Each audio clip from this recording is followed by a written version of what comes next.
Well off, I think.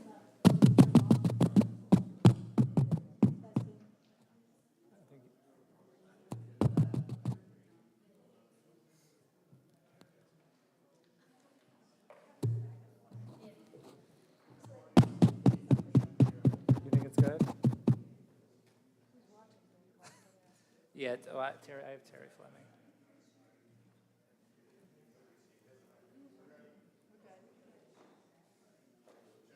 Okay.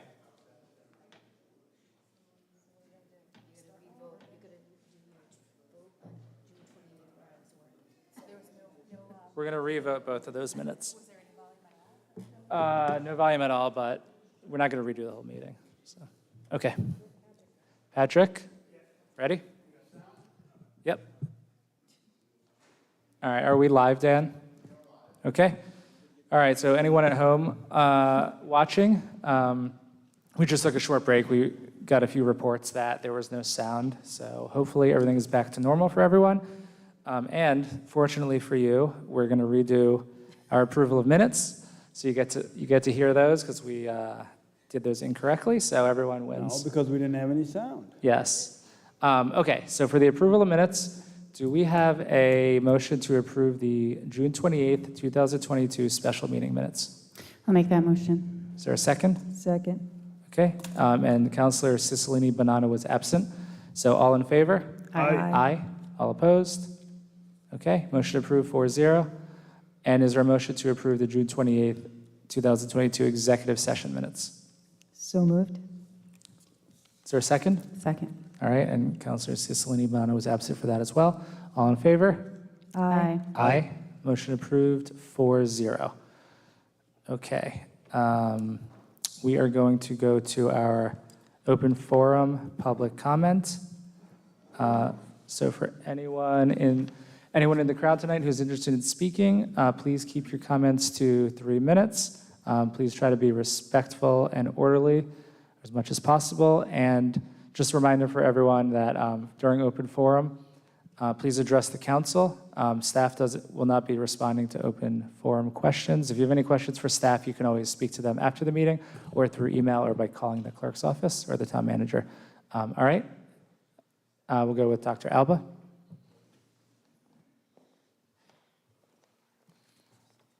Hi, please state your full name and address.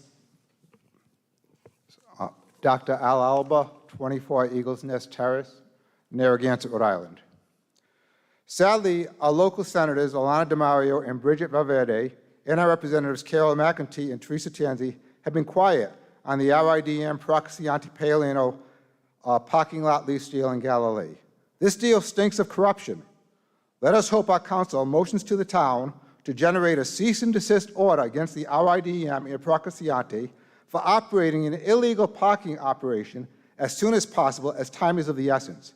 As Eva and I both stated, we cannot tone down the volume. We need to tone the volume up. In addition, this is a once-in-a-lifetime opportunity to save Galilee. I would also request a town council motion for the town officials to have its building inspector conduct a complete inspection of the Lighthouse Inn and cite the RIDM Proxy developers for gross mismanagement and reckless abandonment of a property that has resulted in a health, safety, and environmental hazard. If the property must be condemned, then Proxy developers have to pay for the demolition, in addition to the fines for their gross neglect. The town should not allow the RIDM and Proxy developers to openly violate our town zoning and property ordinances. If the RIDM and Proxy can violate our town's ordinances, then what justification would they have to go after anyone else in our town who openly and purposely breaks our town's ordinances for operating an illegal parking lot or failing to maintain one's property or any other ordinance? Every member of this town council voiced their contention about the last town council for not being transparent and for failing to follow the will of the people. The members of this town council said the last town council engaged in insider dealing. Well, now we have the RIDM trying to orchestrate a behind-the-scenes deal with Proxy developers. The deal stinks as bad as many of the other suspect deals in Rhode Island, such as the Kurt Schilling deal and the Pawtucket Stadium deal, where taxpayers are funding and supporting multimillionaires and billionaires at our taxpayers' loss. Let us hope the legacy of this council will not be one that they fail to impose and enforce the town's ordinances that are being openly violated. The news stations fail to cover this insider RIDM proxy deal. If the town issues a cease and desist order to stop the parking lot from being operational, and if it calls the building inspector so the inspector can cite RIDM and Proxy for making its hotel uninhabitable by intentional neglect, then it will make the news. And we won't need to have anyone scantily clad dancing to make the news. People voted this council in for change, but if this council fails to act out against the egregious abuse of power by the RIDM and Proxy, then they may be voted out. Time will tell. If this town council fails to act, many will see this council as weak, biased, and as a failure. We do not want many to believe our council is engaged in behind-the-scene antics and is all talk and no action regarding doing what's best. The town plan for Galilee was the only plan submitted to the RIDM that would help the state, the town, and commercial fishermen.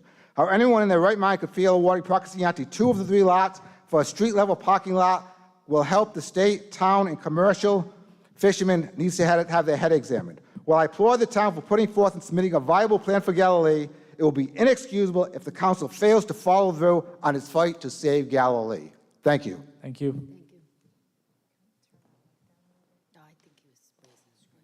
Okay.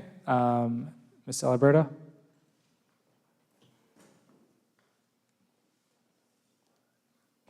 Catherine Celebrato, 48 Earls Court.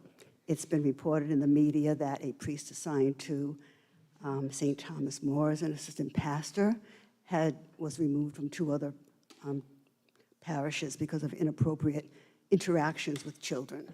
Now, it seems that this priest has also celebrated Mass at St. Veronica's.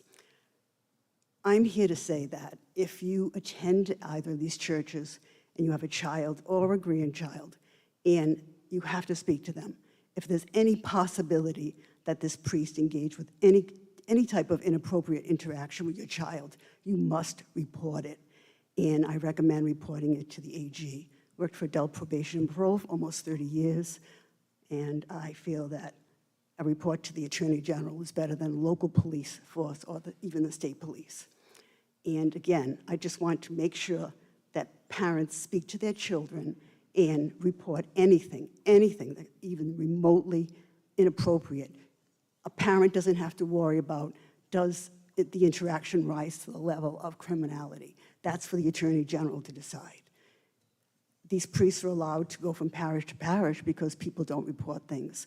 And I'm very disturbed, frankly, that this priest was taken out of 2 parishes and sent here. Thank you. Okay. Richard?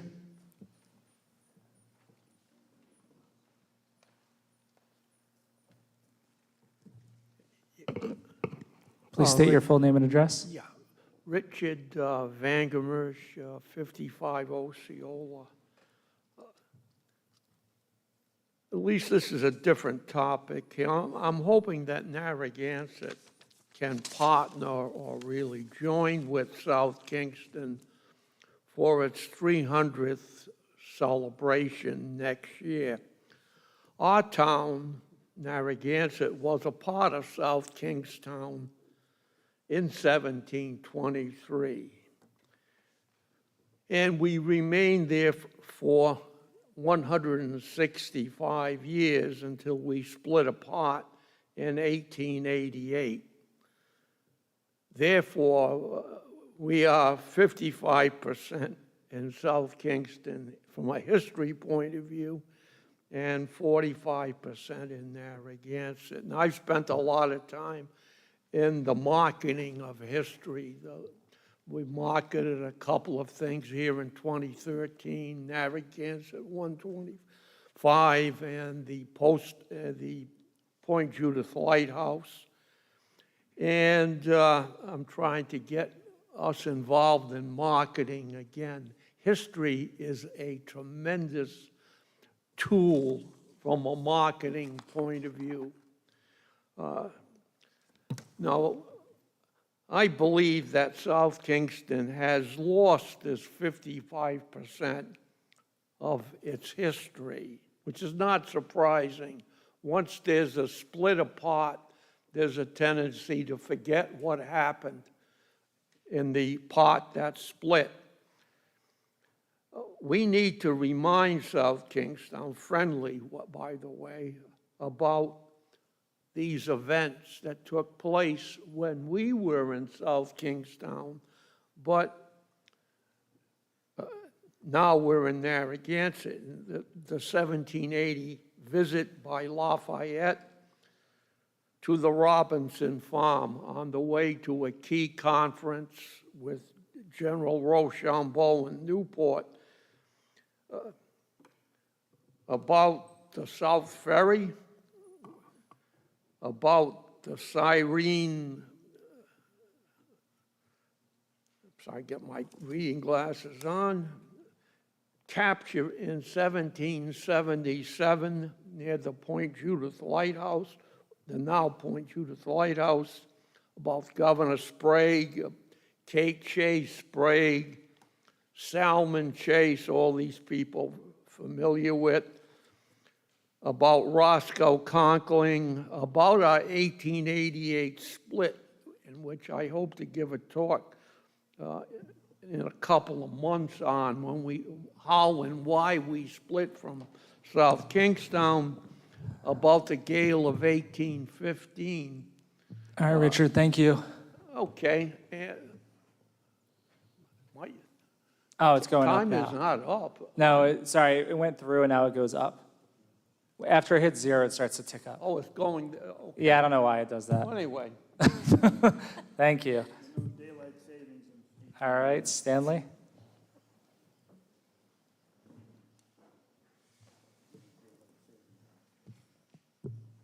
Stanley, please state your full name and address. Stanley Wachowski, 1044 Boston Neck Road, Narragansett. I want to talk about liberty for all. I want to include love. 50 years ago, my wife in Granville, Ohio, she became a real estate agent, had a couple of salespeople, talking to an old man, and he talked her into buying a duplex. And that's where she started renting to college children.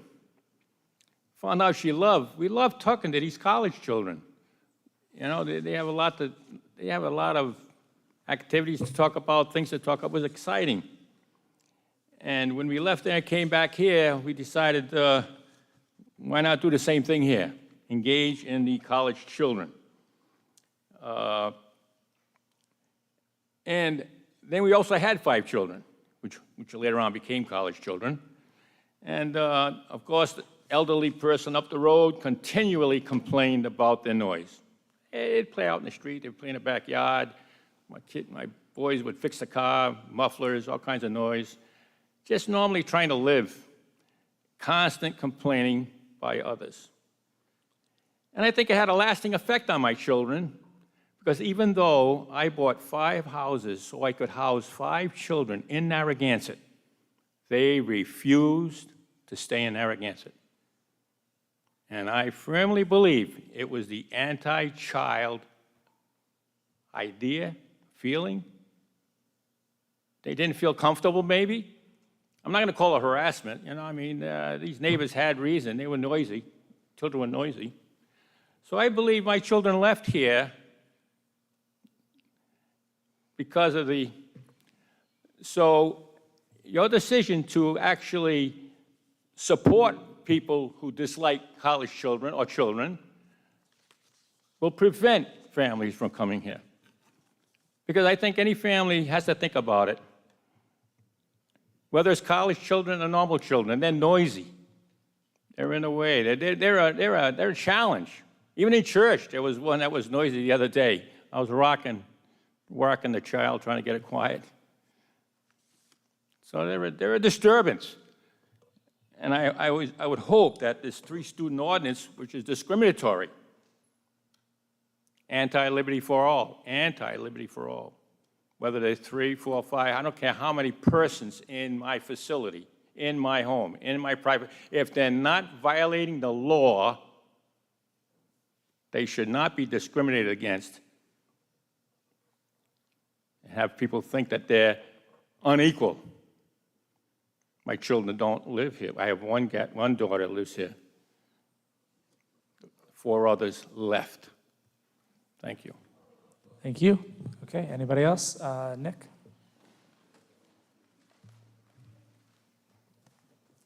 Please state your full name and address. Hi, Nicholas Edwards, 36 Crest Avenue. Thank you, President Pugh and members of the Town Council. My name is Nick Edwards, and I am a lifelong resident of Narragansett. I'm also the Vice Chairman for the Narragansett Affordable Housing Collaborative Committee, which I'm here to talk a little bit about tonight. So, the Affordable Housing Collaborative Committee was established in September of 2021, and we're making progress to promote affordable housing in the town of Narragansett. I think everyone's on the same page in town. Let's keep our families here. They invest in our community by living here. So we're working to study and bring change and bring some affordable housing to the town of Narragansett. Currently, we're looking at some mixed-use housing. We're bringing in experts. Most recently, we had Brenda Clement, the Executive Director of Housing Works Rhode Island, and Aaron Gornstein from POA. And they're helping us work together to work on initiatives such as reestablishing the Affordable Housing Trust. We, along with our town planner, Mike DeLuca, we've toured the town to view affordable housing units in Narragansett, and myself and Chairwoman Susan Cicilline-Bonanno are working together with the rest of the members of the committee to create an ordinance, working on an ordinance for mixed-use housing with some affordable units. Yes, we're working to establish that Affordable Housing Trust. We've also reviewed and sent out a letter of support of the Boone Street Special District as its own district, and with that said, we're reviewing and requesting a housing study in Narragansett and hoping a consultant can work with us. The council has approved our request for $25,000, so appreciate that. And again, let's just, now more than ever, affordable housing is important in the town, statewide, so I just encourage everyone in the audience here and then at home to come to our meetings, speak up, and let's work together to keep families in Narragansett and have affordable, equitable housing for all. So thank you. Nice job. Thank you, Nick. Okay, at the back.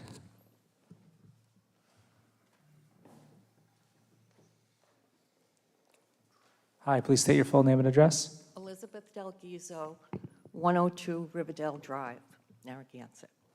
I'm here for a few different items. Number one, I want to thank anyone on the town council who has been behind the Galilee issues.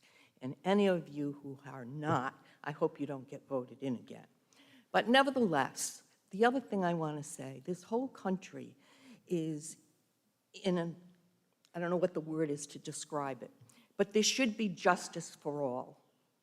And here we are with the Galilee issue. If it was John Smith or ABC Company, they'd get cited. But because they're who they are, they haven't been cited. And then, furthermore, where has the town of Narragansett been? I started perusing through minutes of the Galilee Advisory Committee, and they started questioning about the Lighthouse Inn back in 2012. That's 10 years ago. So the hotel has not operated in those years. Where is the town? Don't you see what's going on? Why aren't you doing something about it? Why did you let it go? That's my big issue there. And the other thing is, no matter what our rules and regulations are here in the town of Narragansett, we need to be upholding them, and we need to enforce them. Cream rises to the top, and if we do the right thing at this low level compared to the rest of the country, we can stand proud, but not the way it is. So I hope going forward that you definitely take care of what needs to be taken care of. Thank you. All right, thank you. Okay, anybody else? All right, looks like that's it. All right, so we're going to close the open for public comment portion of the meeting and go on to our consent agenda. Oh, is there one more? Oh, gotcha. All right. The rock lady, Cheryl. Hi, I'm Cheryl Grace Swenson, 70 Inez Street, Narragansett. I'd like to read a letter from a fisherman that was not able to attend tonight. It says, "Good evening. I don't know much about politics, but I do know the difference between what's right and what is wrong, and allowing Prochanti to continue to operate this parking lot is wrong on so many levels. I've heard the word revitalization thrown around quite a bit, but other than the dock repairs, not much has been done about it. I find it interesting that when someone Googles a Lighthouse Inn 365 parking, there are no photos of the eyesore that was once a utilized hotel and no pictures of the slew of seagull excrement. Instead, there are photos of water views and fishing boats. As a commercial fisherman, I in no way want to be associated with this atrocity. As a Narragansett resident and taxpayer, I don't agree with being expected to foot the bill for its demolition. But most importantly, as a mother, the future and growth of the parcel is important because no child ever said, "Hey, Mom, look at that cool parking lot." Thank you. Sincerely, Marion Grenier. And I was able to talk to 6 fishermen, and I'm familiar with the Seamen's Church Institute in Newport, and we would like to see some of the things that they do over there, such as lodging and support services and rooms, efficiency rooms for the fishermen, rooms for tourists, places where the fishermen can go for showers and naps in between. Sometimes they come in for a few hours and go right back out. One person was adamant. He said, "We don't want this to be an interstate navigation port. We want it to be a fishing port." And they would like to see a 24-hour store and a restaurant because they go in at all hours. But I think the most important thing for the fishermen has been stated by most of them, that they need fishermen-only parking down there. They're only asking for 20 to 30 spots because they said they go down at 2 o'clock in the morning and can't find a place to park. So they also want a place for buying supplies and foods, because food, a lot of times they run out of food in the restaurants and they could get it at a discounted price if they did such a thing. So I think that's about it. Thank you. Thank you. Thank you. Okay, anyone else? Okay. All right, we're going to go on to consent agenda. Are there any items on the consent agenda that any council members would like to remove? Okay, I did receive a request from a resident who wanted to speak on number 6, so I'm going to go ahead and remove number 6. Is there a motion to approve the consent agenda excluding number 6? I'll make the motion. Second. All in favor? Aye. Aye. Motion approved, 5-0. Do we have a motion to approve the purchase of firearms for the police department from Paris Gun Shop and Police Supply I'll move that in the motion. amount of $3,925 after trade-in of existing firearms? I'll move that motion. I'll second that motion. Okay, any discussion from the council? Anyone from the public? All right, Ms. Celeberto?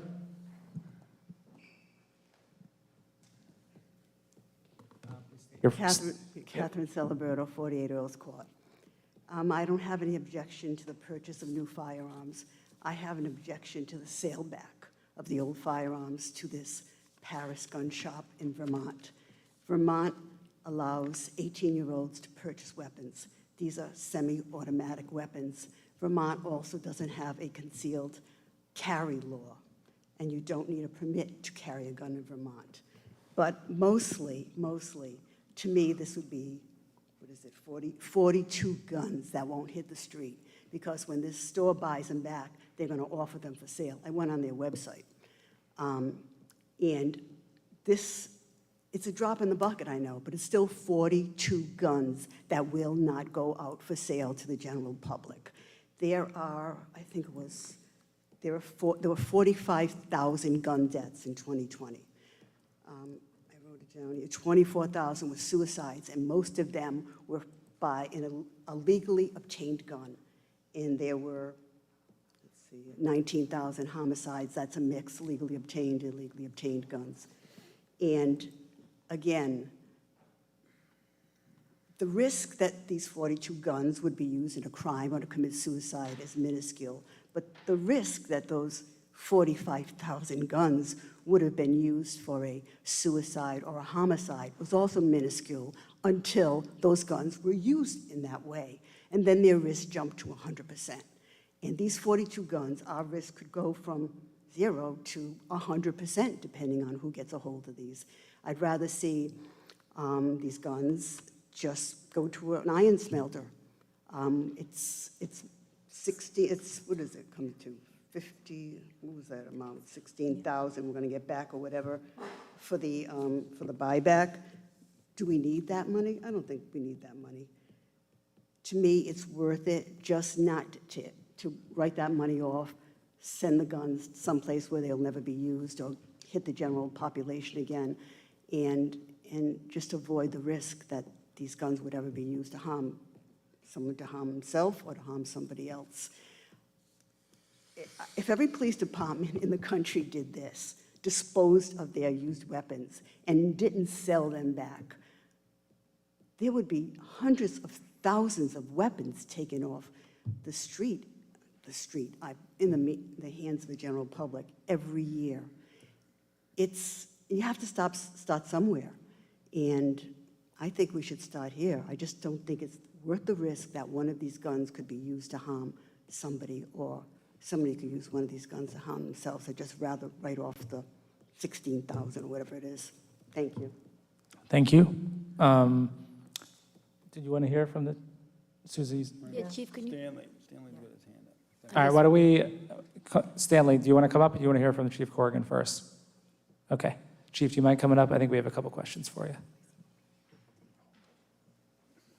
Actually, I just want to ask a general question to James about trading something in for a value, since the town I know the town can't sell property, but there were some other words in that ordinance as well. And I don't think we're trading in like vehicles, right? We're holding those vehicles until we can sell them. Is there are we able to trade in for value? I think we were looking to trade in for value because that's not actual purchase. So we finessed that to be allowable in some respects, just to get other vehicles in service. So we could trade in for value. That's the way we interpreted it, yes. Okay, thanks. Okay, Chief. Do you have any specific I questions? just wanted to give the chief the opportunity to respond. Yeah, maybe you could just give us some details of the trade-in program. Yeah, I just think it's with my fiduciary responsibility to, if I'm going to get a strong trade-in value, so for a cost of $20,000 and change, we're going to get $16,000 and change back for a minimal out-of-pocket cost to get a new firearms for the department to address the ammo issue that we've had, in addition to getting the new Glocks. I don't think holding these firearms back is going to move the market at all. You know what the sales numbers are in the country on firearms and how many are already out there. I don't think 42 firearms is going to make a difference. It's a lawful sale, and I think it's the responsible thing to do for the taxpayers. So we have a contract, or sorry, we use this Massachusetts state contract. And Perro's Gun Shop is on that contract, right? I know they're on MPA. Yes, they're on the Mass State. Okay, so do we just transfer these guns through that contract, or is this a direct trade with the gun shop in Vermont? I'm just curious on how that works. Yeah, that MPA doesn't have anything to do with that part of it. Okay, Yeah. they're just on the list. Yeah, the MPA is just for what the out-of-pocket costs are for us, the $3,900 and change. Okay, They take the firearms directly to them. okay. Any questions for the chief? Yeah. Go ahead. I was just going to say, I mean, once we trade them in, we have no idea what's going to happen to them, right? Correct. Won't be our property. Chief? They're not specialized. I mean, these kind of handguns are on sale in the market readily now. It's not a special law enforcement firearm. We use specialized ammunition, but it's not a specialized handgun. Yeah, Chief, this gun shop there, Perro's, have we used them before? I don't know off the top of my head. I don't know Right, who we've done business with. They're a reputable retailer of wholesale and They're retail my gun. firearms division. Right. Them, yes. Right, we purchased stuff from them before? I don't recall off the top of my head. Okay, all right. But you never heard of anything? It's not a pawn shop, if that's what you're worried Yeah, right, oh, yeah, of course. But you never heard of this company had any problems with illegal weapons or any issues that may crop up? No. They're a reputable retailer, Yes. as far as you know? Yes.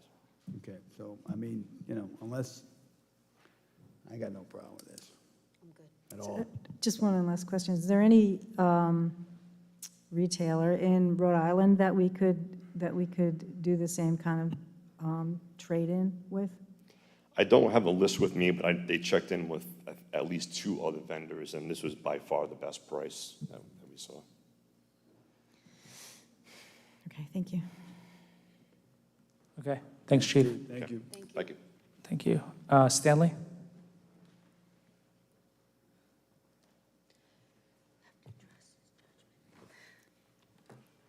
Wojciechowski, 1044 Boston Neck Road. I want to commend the police chief for being fiscally responsible. I'm always out here, and we want to be we want you to watch the dollars. We can trade these in and get some dollars for it. By all means, we should be doing that.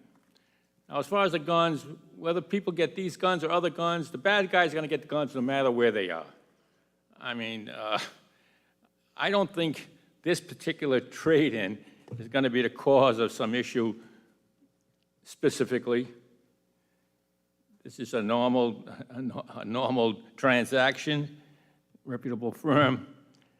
I really commend him for doing it, for saving some dollars for us, and providing better weapons for our police force, funding the police, giving them the best weapons they can, whatever they need to do the job. I just hated to hear this defunding the police in the past. I just hated hearing that. I'd like to fund them to the maximum to get the job done. And this is one of the areas. Give them the right weapons to get the job done so they can protect themselves and all our citizens in this town. So I support this. Thank you. All right, Dr. Alba.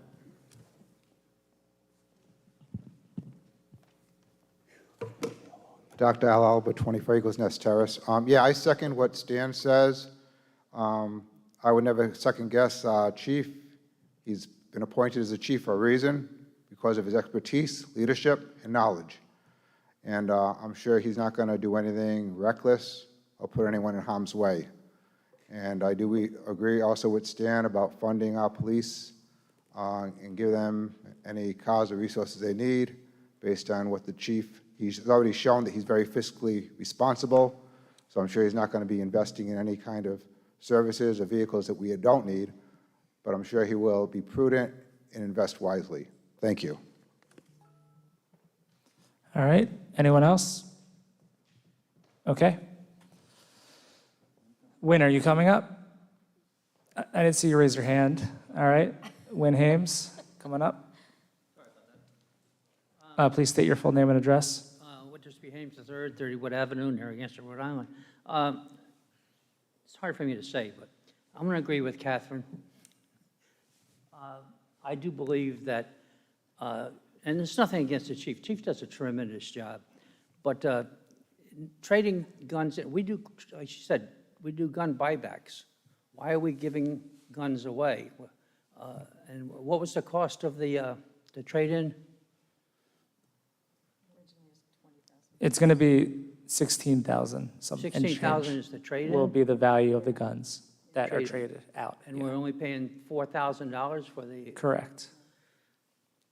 It's just hard for me to believe. I still don't like the idea of trading guns in for them to end up in other people's hands. It's just the idea of it. Yeah, we're making $16,000 on it, but I have to question in my mind whether it's worth $16,000. If we take that $16,000 and go buy other guns and then destroy them, I just don't like the idea of trading guns in, that's all. Thank you. Thank you. Okay, anyone else? Okay. Yeah, I mean, I think this is like kind of a little bit of a tough decision. I appreciate it being brought to our attention. It's difficult now because it's kind of late in the game. It's like a last-minute decision if we were to vote no on this. I mean, one thing this council could do, we all probably have different opinions on guns in the country. I know I have a different opinion than Patrick. However, Oh, that's nice, Patrick. However, we've all supported the police department in the town. And maybe in the future, the council works with the department on other ways to dispose of their guns in ways that still brings revenue to the town. And maybe there's a way that it could be done without trading them into shops. Maybe it goes to training programs elsewhere or something like that. But right now, $16,000 of a $20,000 purchase is pretty significant, I think. If we said we want to go ahead with this purchase without the trade-in, that's $16,000 difference. Is there another possible option, though? Maybe there is, I don't know. I mean, Well, does so- anyone have an idea right on the Well, I spot? have a couple of thoughts, yeah. One is that I... Give them away. All right, let Councilor I Kopech was speak. talking. I was talking. And the thought that I have is that I don't think this issue, I mean, let me start by saying this. I absolutely believe in the chief. I think he does a wonderful job. I understand that we need new weapons, but I don't think it's imminent that we need them, especially if we're getting $16,000 in trade-in. They must all work pretty well now. So I guess my question would be, I can't imagine that this concept crossed your mind, while you were doing this. You were looking at a way to save money, and I applaud that. But I wonder, now that we're aware of it, maybe there is something else that we could do instead, and just take a pause and see if there is. And if there is, great. If there isn't, we move forward. But I don't know why we couldn't consider that. I mean, I do have some concerns. Some of the points that Ms. Alberto raised concern me as well. Handguns particularly cause tremendous amounts of suicide in this country, and I just think that that we don't want to be engaged in that. It's not something that makes sense to me. So it's nothing to do with with your decisions, Chief. It has nothing to do with whether or not we should have proper equipment. Absolutely, those things are true, and I'm a big fan of yours, actually. So, but I just wonder if it's not possible to reconsider this methodology and just take a pause and see if there's anything else that we can do.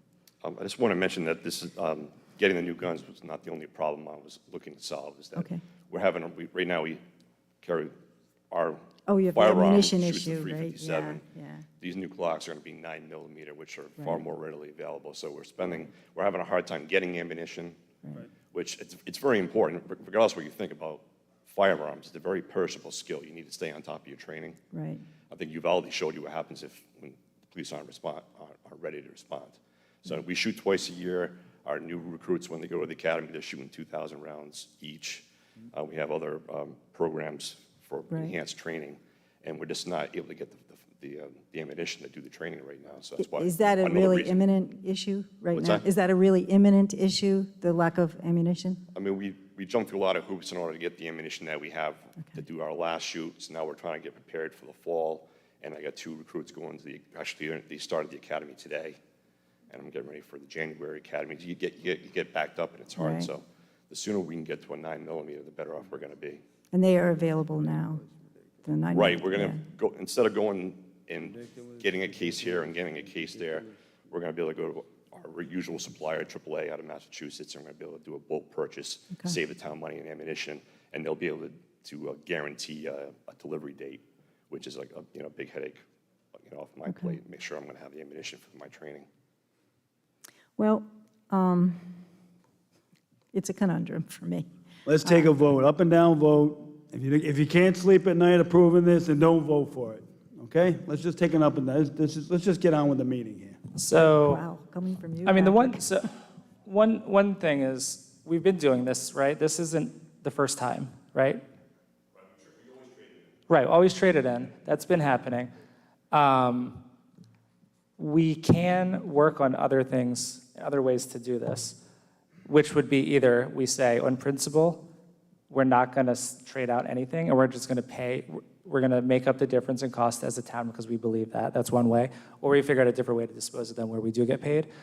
I think the bigger problem, in my opinion, I think we agree on guns in this country, but I think the bigger problem is we're concerned that they're going to Vermont, where it's 18-year-old Right, that is correct. laws, but the issue is the legislation in that state. It's not that we're providing guns. There's going to be guns in that shop. It's not going to make a difference. If you want to get a gun in Vermont and you're 18 years old, you could do that no matter what we do tonight. I think that's the bigger issue. But I do agree that we could take different steps in the future. For me, it's a little late in the game right now to change the direction. Anyway. How many guns are there? 42? 42 is what we're going All to right, trade then in. why don't we have an agenda item for the next meeting? We're gonna have a buyback program for 42 guns to offset these hitting the street. We give $100 a gun, it's $4,200, and there you Now go. $16,000 Everybody can to sleep at spend, night, yeah. okay? Well, Well, let the chief run his operation. Anything else, Chief? I'm not. All set. Okay, all right, we're going to take one more public comment. Come on up, and then we'll do the vote. All right, please state your full name and address. Elizabeth Del Ghizo, 102 Riverdale Drive. First of all, I want to say, it's not the guns, it's not the cars, it's not the knives, it's the mental health that there's a problem with. We just had an incident, I forgot what state it was now, where there was someone going to be shooting people, and fortunately for us citizens, there was a person who was able to carry and was able to take him out right there. So, you know, this is what America is about. We need to be able to protect ourselves. And as someone else said, those who want to get guns illegal are going to get them no matter what. So let the people who are sane and have the opportunity to get one. Thank you. All right, anyone else from the council before we vote? All right, so all in favor? Aye. Aye. All opposed? I'm going to abstain. Okay. Motion approved 4-0 with one abstention.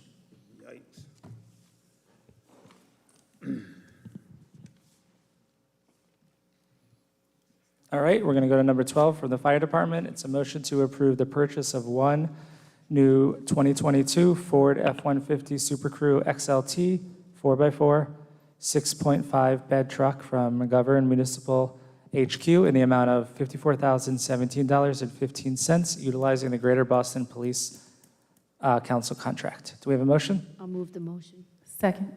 Any discussion? Yeah, I got a question. I want to mention something. Can we trade it in? Do we have a trade in here? It's a 2004 18-year-old vehicle. I'm guessing no. Yeah, well, a lot of people. Stanley, how old's your vehicle? Never mind. All Yeah, right. I just wanted Stanley to know that this is a 2004 18-year-old Can you trade it in? Is that what you wanted to say? Yeah, Okay. that's what I wanted to say. All right, so Stanley, you don't have to come up. It's a 18-year-old vehicle that we're He's not gonna replacing. get up after that. All right. Well, the point is, if we can trade firearms, there's no reason why we can't trade this in. We'll get Well, that's something what- for it. I mean, is that legal? I mean, is that within the purview of the voter initiative? There is a trade involved. Great. You're the best, Chief. This way we get rid of this inventory. We don't I have love, I that. love our chiefs. We're gonna have a buyback program for Chevrolets, maybe. Good evening. Yes, there are two trade-ins involved with this, one of which is that 2004, Right, and the other's the- 2004 Ford Taurus, along with a Rescue that is out there as well. I think the year on that is it's a 2009 Ford E450 Rescue that's currently being parked behind Station 2, Trade them in. collecting rust and rodents. So Good. both of those are being traded in. It's a small amount, but they are giving us something for it. Good. They're pretty old You gotta watch that vehicles. rust, man. That will leave a mark. Okay, thank you, Chief. It's dangerous. It's a Taurus. Thank you. All right. Got hit by a Taurus. And I do recommend to staff to include that detail of the Yeah. trade-in in your blue sheets. I think you get a lot of credit if you do that. That's right. So, all right, anyone from the public? All right, all in favor? Aye. Aye, motion approved, 5-0. Number 13 for Parks and Rec is a motion to approve the purchase of one new Kubota utility tractor from Con Tractor and Equipment Incorporated in the amount of $61,658.71. Do we have a motion? I'll move the motion. Second. All right, any discussion? I just want to mention that this one's 32 years old. Very just for the good. record. Excellent. All right, anyone else on the council? Anyone from the public? Dr. Alba? Please state your full name and address. Dr. Al Alba, 24 Eagles Nest Terrace. I want to applaud the fire department. I saw that they're getting a 2022 versus 2023. And on that note, I know Stan always brings this up, and I'm kind of frugal like Stan as well. A lot of times you can get a better bang for your buck if you get, this year's version instead of the upcoming version. So I just don't know if this is a 2022, 2023. So if we could save money getting to 2022 and it's still brand new, just a consideration. Thank you. Thank you. Okay, anyone else? All right, all in favor? Aye. Aye. Motion approved, 5-0. Number 14 from Public Works is a motion to approve the purchase of one new 2023 International Model CV515 4x4 truck with 10-foot snowplow, plow and hook lift for Public Works from Allegiance Trucks in the amount of $133,870.90, utilizing the Greater Boston Police Council contract. Is there a motion? I'll move the motion. Second. All right, any discussion from the council? For the record, it's 13 years old, but it's been through a lot, and it doesn't work very well right now. Correct, Steve? Thank you.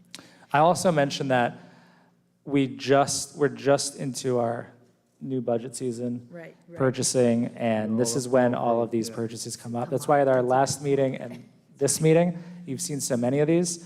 And that's just the way it goes. It seems like a lot, but we're getting them all done right now. It's a great point, though. Anyone from the public? Dr. Alba? Dr. Al Alba, 24 Eagles Nest Terrace. Yeah, this is a follow-up. I did notice this is a 2023, so I don't know if they were able to look into a 2022. I know we hold on to these for a long period of time, so if we can save, several $1,000s off the top for getting a 2022 brand-new version, I don't know if that was explored, but thank you. All right, thank you. Anyone else? Okay. Any last thoughts from the council?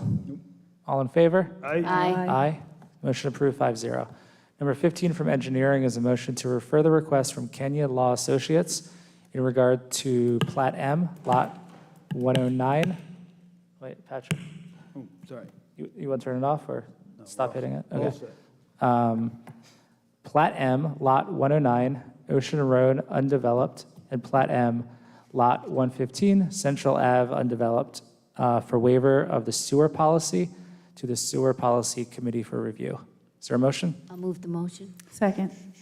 All right, so this is just for us to refer to sewer policy for review. We'll go to the public. Mr. Hames.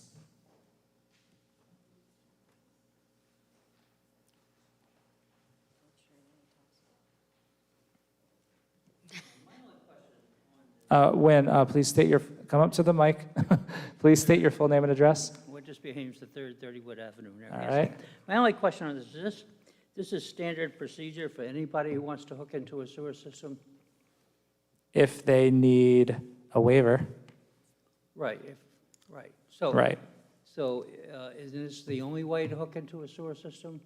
Why don't we call up, I think this is a little different because it's a private line, Yeah. and there's a private. But still, they need your permission to hook into the private line. Well, because eventually it If it's goes- new, a new hookup, It goes right? to the sewer plant, so, Right. maybe we need to get John up here to, yeah, John, if you don't mind clearing it up. but it's at the I southern think end. if it's not replacing an existing line, like existing hookup, if it's new. The southern end. so It it's a needs non-issue needs that it, right? Plant's under capacity. Right. But there's no capacity in the southern plant, so it's a non-issue. Hey, John, thanks for coming up. Thank you. Yes, just this is the standard procedure once a sewer inquiry has been made and they've received a denial of sewer availability, whether it's sewers just aren't there or some of the ones we've had where they're subdividing a lot, so the lots didn't exist for the sewer policy, but once they make a sewer inquiry, if sewers are available, they can just get sewers. If you have sewers on your street and you have a lateral there, you can connect. If you've been denied, then you go and we can appeal it. The denial letters typically end with a statement that you may appeal the provisions of the sewer policy to the town council in writing. Typically, the applicant would have to prove some level of hardship or compelling public good in order for a significant waiver to be granted. Then we submit a letter to the clerk, to the town council, gets to me, gets to the agenda, make the referral, then it goes to sewer policy for review. Right, and that would be if a property owner didn't have sewer rights, right? Exactly. Right. If per the sewer policy and the existing sewer system, they don't have rights or access to the sewer at this Yep. time. Okay, thank you, John. But since it's a private line, right, and is this a family member hooking into this sewer? I believe this particular instance is they're inquiring on behalf of family members of the private owner. Right, But, who owns the it- line? And that line runs from like Breakwater Village all the way up to, on Carries, right? Yeah, it runs up Ocean Road and it just handles. All right, so Patrick, I think Yeah, that's- because this will be, it's going to you and Eva. Yeah, I know, but So I think we should wait to have this conversation so you're We in your spent 10 meeting. minutes about selling some freaking. No, it's because some you'll junk. be discussing this in your committee with John. What's the diameter of the line that runs on Carries? Do you know that? Was it 4-inch, 3-inch? This particular pressure line, line, right? this line, I think, is a 2-inch line. 2 or inch, maybe a okay. 3. All right, that's all I need to I believe know. it's 2. I'm not positive of That's it. that, but that'll All be set. detailed in your agenda All packet set. for the Yeah, I sewer got it, policy I meeting, got it. if it gets referred. Thank you, John. Thanks, John. Okay, anyone else from the public on this one? Ms. Alberto? Again, we're just referring it to the sewer policy. So this is for the referral specifically. I Please state know, your full name and address. Catherine Celebrato, 48 Earls Court. You can not refer it, correct? Okay. Well, this is a person who put a private line in. They allowed him to do it, somebody, I don't know when, and that private line, though, hooks into the town line on Ocean Road. You know, you keep talking about private line, private line, private line. So they're not going into a private sewer system, they're going into the public sewer system. But above and beyond that is, there are rules. Nobody likes rules, obviously. It's a constant, request for waiver and variances. These rules were put into effect for a reason, I believe. I don't think they were just pulled from the sky and willy-nilly thrown in, into our ordinances or the rules. The sewer committee said no. That's it. They said no. Why would it be referred anywhere? Why? They made a decision, no. So why is it even going any further than this? This is what I'd like to know. Thank you. All right, thank you. Okay, anyone else? All right, so you can say that if you want. Okay, any last thoughts from the council before we vote? Yeah, it's a private line that goes into the southern plant, which the southern plant is estimated you can tie in another 600 houses, single-family homes, so there's plenty of room in that plant. So this is a non-issue to me. Thank you. Okay, all in favor? Aye. Aye, all opposed? All right, motion approved 5-0 to refer. Number 16 is the motion to approve the renewal of the SaaS application services with Tyler Technologies Incorporated in the amount of $85,647.59 for fiscal year 2023. I'll move the motion. Is there a second? Second. All right, so this was budgeted during our budget sessions, so it's come up for approval. Any questions from the council? All right, anyone from the public? All in favor? Aye. Aye. Motion approved 5-0. Number 17, under Building and Zoning Department, is a motion to read, pass, and adopt as a second reading an ordinance and amendment of Chapter 14 of the Code of Ordinances of the Town of Narragansett entitled Businesses, specifically Section 518, Registration, and Section 521, Fee. Is there a motion? I'll move the motion. Second. Okay, any discussion? Did a nice job, Wayne. All right, so this is Nice on job. the amendments that are related to the rental registration form. Okay, anyone from the public? Stanley?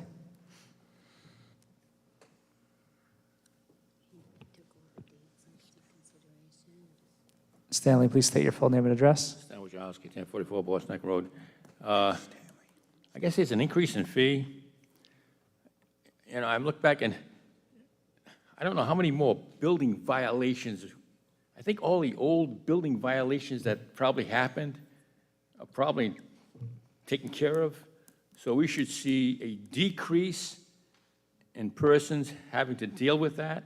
So there should be a decrease in cost as we have a less need for person there. So I want us to investigate if we can reduce the amount of people enforcing these violations. How many years are we going to get into it? All the new buildings are going to be all good. So this is dealing with the existing buildings. How many years do you need to deal with all the existing buildings? I think there's a reason to reduce the amount of hours put into this. I got people paying $510 a month for rent. And I got a fee of $120. It's not a lot, but I'm saying you are not only, you're looking at the student and $1,000, $2,000 a month item that, all these landlords making the big bucks. Where 99% of my people are not paying me with no $1,000 or $2,000. Okay? You're talking year-round people, retirees. Fellow just told me he can't pay the rent now. Going to go on rent relief or something, I don't know. We're having a recession coming, I can feel it, because I can feel all of a sudden they can't pay their rents. And you're talking people paying rent somewhere $500, $600, $700. This is nothing. But this is who you're hurting. You're hurting. I remember what we did is we rented to a police officer, and he was able to rent for 2 years, therefore save enough money to buy a house. So I had a family that could buy a house here because he could rent here. But you're actually making it worse as you increase fees for the year-round rentals here. So we got to, I'm not so sure we need a list.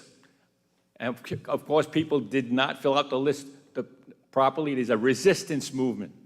And I think the Polish had that years ago. Resistance movement against the list, government list, that decides to fine or charge some people more than others. I think it's wrong. We don't need a list. We just need to enforce any laws that are violated. We don't need a list of students or rentals. Thank you. Thank you. I just want to clarify for the public, and for you too, Stanley. So we're not actually increasing the fee. We're amending the fee section with a new date for when the form is due. So the section is called fee, but there's a date in that section. We've changed that date. So the fee's still the same? Same. So we can't reduce the fee to 80? All right, you've had your 3 minutes. $85. Stanley. I think it used to be $85. That's how old I am. Thank you. I asked Mary, and she didn't tell me. So, I'm used to $85. So can we go back to the $85 then? That's for another night, but tonight we are doing the date. Thank you for correcting me, though. Thank you. Mary takes care of all that finance, and I'm just a maintenance guy fixing the toilets. I Thank think you. we know where to send the inspector, though. Yeah, there you go. There you go. Thank Anybody else from the Got public? that address every Catherine? Every night here. Catherine, please state your full name and address. Catherine Celebrato, 48 Earls Court. It's come to my attention that the subsidized houses in Narragansett, like South Winds and Beechwood, they pay this fee per apartment. And these are low-income, moderate-income housing for the elderly. And I don't think they should be charged. I'm not even sure if it's legal. They should be charged by apartment. So you've got Beechwood paying probably like 30 times whatever this $120 is. Beechwood, Southwind's paying 30 times. And I'm just thinking that's not proper. And I don't know how you can address this with this, but I just think it's something that needs to be talked about and revisited. All right, thank you. All right, anyone else? Okay. Anyone else from the council? No. Okay. I think that's actually a pretty good point that That's true. if that's true, that we want to incentivize subsidized housing in general. So You could. Well, a while ago, I suggested we charge by the bedroom, so, because a 2-bedroom pays as much as a 6-bedroom. Yeah, So you charge by the bedroom, but now with the 3 students, I guess they're all 3 bedrooms, theoretically, so. But yeah, Well, I mean, I'd be there's- on board for getting the subsidized housing to get off that list, take them off the list. Or Take 'em off just the no list, fee, it'd just be Chairman. no fee. You Yeah, can no still fill fee. out this form. Yeah. All right, we'll, we'll follow up with it. Okay, anyone else from the council? Okay, all right, all in favor? Aye. Aye, motion approved 5-0. And number 18 is a motion to approve the purchase of one new 2023 Chevrolet Equinox all-wheel drive from Colonial Municipal Group in the amount of $26,421.51, utilizing the Greater Boston Police Council contract. I'll move the motion. Second. All right, any discussion? Okay, anyone from the public? Okay, all in favor? Aye. Aye, motion approved, 5-0. From the Police Department is number 19, a motion to authorize the town manager to sign an agreement with the town of South Kingstown for police emergency medical services for Jerusalem, subject to review and approval by the town solicitor. I'll move the motion. Second. All right, so this is the mutual aid agreement that we have every year. Any discussion or questions? Okay, anyone from the public? Catherine? Please state your full name and address. Catherine Celebrato, 48 Earls Court. My only question is, in the body, it says emergency medical services, but in this attachment agreement, it doesn't say anything about emergency medical services. It only says police, police work, which I don't have any opposition to. I'm just wondering why, it says this in the memo here, but it doesn't mention emergency medical services in the agreement. Thank you. All right, thank you. All right, so we'll just ask the chief. So would this include police and EMS? It's a given.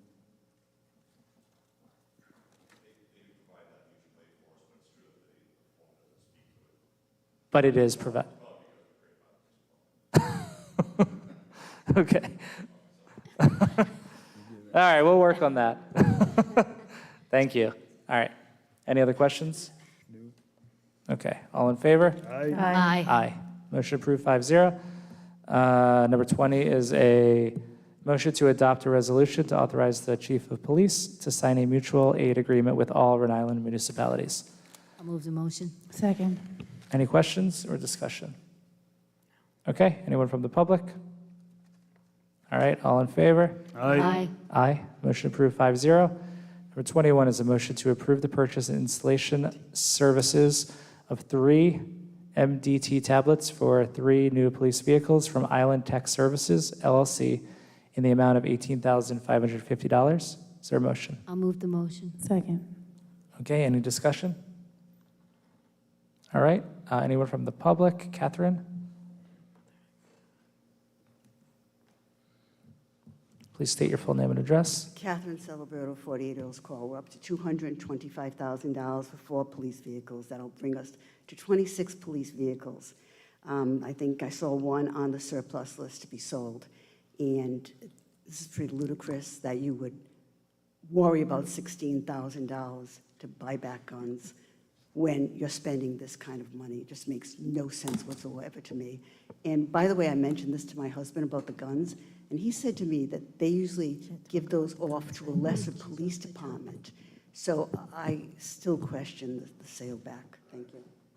All right, anyone else? Okay, all right, all in favor? Aye. Aye, motion approved, 5-0. Number 22 is a motion to approve the payment of $20,000 to the Providence Center for the Services of a Police Community Diversion Clinician. I'll move this motion. Second. Okay? I think this is great. I think you should come up and just speak about this fabulous program, just for a minute. No, just for a minute, because it's new. All right, you want to come up, Well, Chief? Is it, I think it is. I think this is this new? No, we've had this since 2019. Right. We've been. Oh, with the Providence we- Center? We started out using grants, and then last year was the first year I came before the council for some funding. We do have some settlement money from the opioid lawsuit, so I can offset some of this cost for that. But Okay. otherwise, this is a CIT program. We've done a lot of publicity about it. This is our mental health clinician who works with us on that. I think it's great. It's a And great what's program. the level of resource that we get? It's like once a week or something? It's what, Yeah, she comes and works a full shift, whether it's 1 day a week, but she's on call all the time. okay, We call her up often, and if she's working in North Kingstown on a particular day, if we get somebody in Narragansett, she'll just come right over the line and come to the place, so. Great. It's a co-responder model. great. Great program, I thank thought it you. was a positive thing to talk about tonight, It is Chief. Thank very you. positive, very proud of it. Thanks. Good one. Maybe you should bring it to the meeting. Okay, anyone from the public? All right, all in favor? Aye. Aye, motion approved 5-0. Number 23 from Community Development is a motion to award the bid for professional consulting services, William C. O'Neill Bike Path, Phase 4B, to Deprete Engineering in an amount not to exceed $84,000, and authorize the town manager to sign the contract agreement after review by the town solicitor. Is there I'll a move the motion? motion. Second. Okay, I'm gonna, so this comes from Community Development and Mike DeLuca. The initial motion for the RFP was from Councilor Bonanno, I believe. I'm not sure if there was a co-sponsor. Susan, do you want to speak first, or do you want to have Mike come up? No, I think Mike can come up. Obviously, this is an important part of finishing the bike path for Narragansett. We did 4A, we're looking to finish 4B to the community center to the beach, and we've struggled with, trying to figure out, Conacha people didn't want it to go to the wetlands, people didn't want it on the road. Mike and I were at the back one day, walking in the middle, and maybe there's an opportunity to make everybody happy in the town of Narragansett, and we could finish the bike path at the same time. So I thought it was a great opportunity to study where we can go to finish it, because it's such a short length. And so I did sponsor it. I'm excited it's on tonight. I hope the council will pass it, because it's important to this town, but it's all yours, Mike. Thank you, Councilwoman. So as you all recall, we were given a mandate in January by you to seek professional assistance in devising a way to bring the bike path to its final terminus point at or near the town beach. So Jim and I worked together along with some other staff members in town, and we put out the RFP.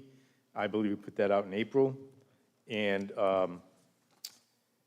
so the purpose of the study, just read from the summary here, we were seeking a study be done by an appropriate professional organization, the purpose of which would be to explore 3 or more alternative alignments and associated improvements for the bike path itself. First step would involve conducting technical analysis of nearby properties and trails, the roadway network, road widths, land use in the area of the pier, all the way obviously between the community center and the beach. So what we're hoping to do with this was to kind of open the door up. As we all remember, there had been some controversy over what would be the appropriate alignment. And what we wanted to do in this case was to step back a half step and say, let's bring in an expert, a professional organization, who can look at a broader range of characteristics and traits of this area of town. So looking not only at the preliminary feasibility study done in 2015 by Face, Spofford, and Thorndike, but also just kind of taking a general look at this area, looking at the roads, looking at all the roads, looking at properties that the town may own or other public entities or nonprofits may own. So that was the request.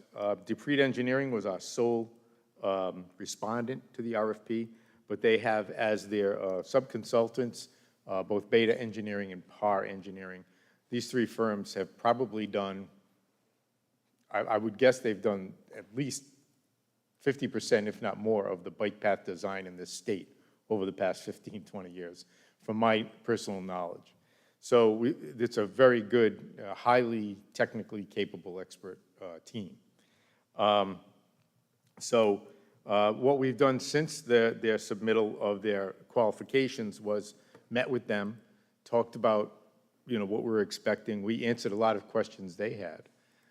And then from that, they provided us the quote that you have attached to this agenda item.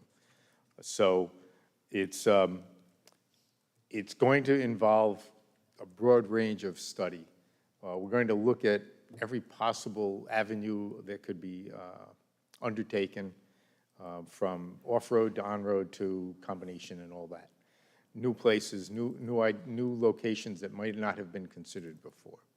So that is the summary and sum and substance of the project and the request tonight to approve this expense. Thank you, Mike. All right, let's go around the council. If you have any questions for Mike, now's the time, or if you just have comments, that's fine as well. Susan, you want to speak anymore? No, I think Okay. I shared. Eva? All right, Deb? Patrick? Okay, all right, thank you, Mike. We're going to go with Dr. Alba. Al, please state your full name and address.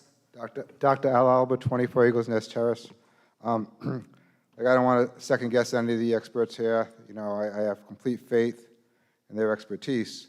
I was just wondering, I know we have a lot of bike paths throughout the entire state, the area of Bristol and whatnot. Have they all hired? I know it was mentioned that the Dupree was the only sole bidder. I don't know if there was any way of doing a package deal where they would give you a bid for both doing the planning and also implementing, putting the bike path right in place. So I don't know if that was a consideration. So I don't know if they reached out to any other towns throughout the state of Rhode Island, we're a small state, to see if we can have an RFP for both the planning and the implementation. Sometimes it's called, you know, you get a better bang for your buck when you get a package deal, so to speak. So I don't know if that was explored. Thank you. Thank you. Stanley.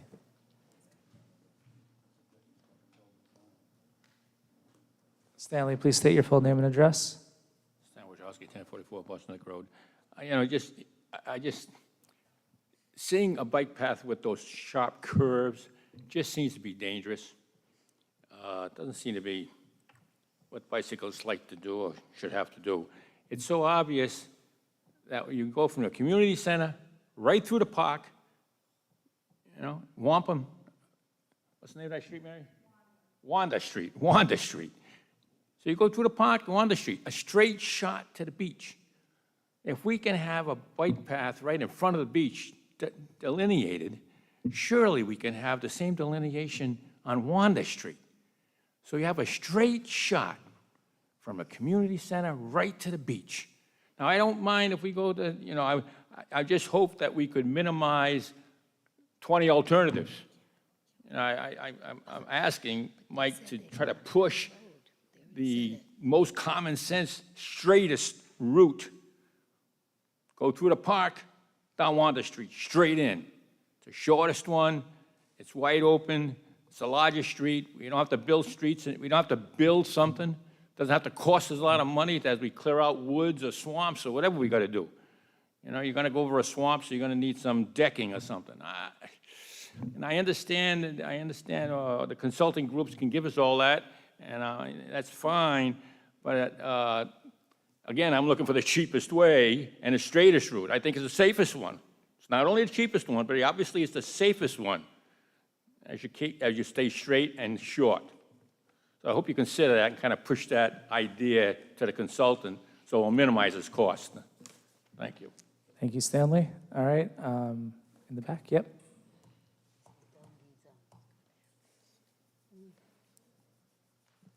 Hi, please state your full name and address. Elizabeth Del Guzzo, 102 Riverdale Drive. Number one, I just want to get some information. Are we getting any other monies towards this, building of this, from the government, from the state? Are we getting any subsidies to build this? So I think it's good for the public just to know in general as well. We are eligible to get about $3 million from the state for the construction of the bike path. Okay. So, yeah. So basically, the town itself is not going to absorb, I mean, they're not going to be absorbing the amount of money that it's going to cost to do this? We're not expecting the town to be paying to build the bike path, Okay, right? and then the only other question I have, has anyone in the whole state, or especially in Narragansett, what are the numbers How many people use these bike paths on a daily basis?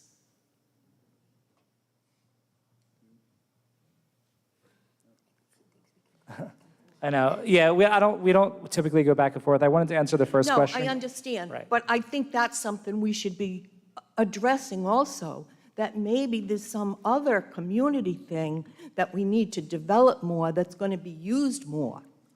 I'm not saying there's anything wrong with it, but, you know, when you're putting monies out like this, how many people are using it? I'd like to know that. Thank you. All right, Catherine?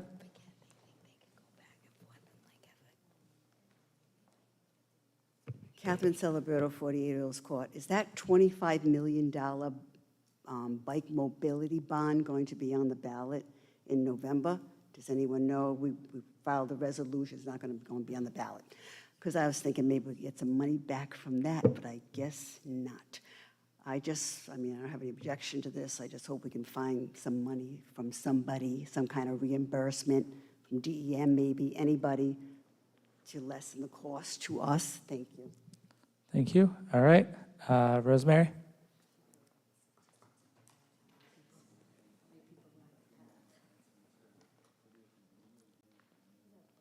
Hi, please state your full name and address. Rosemary Smith, 24 Castle Road.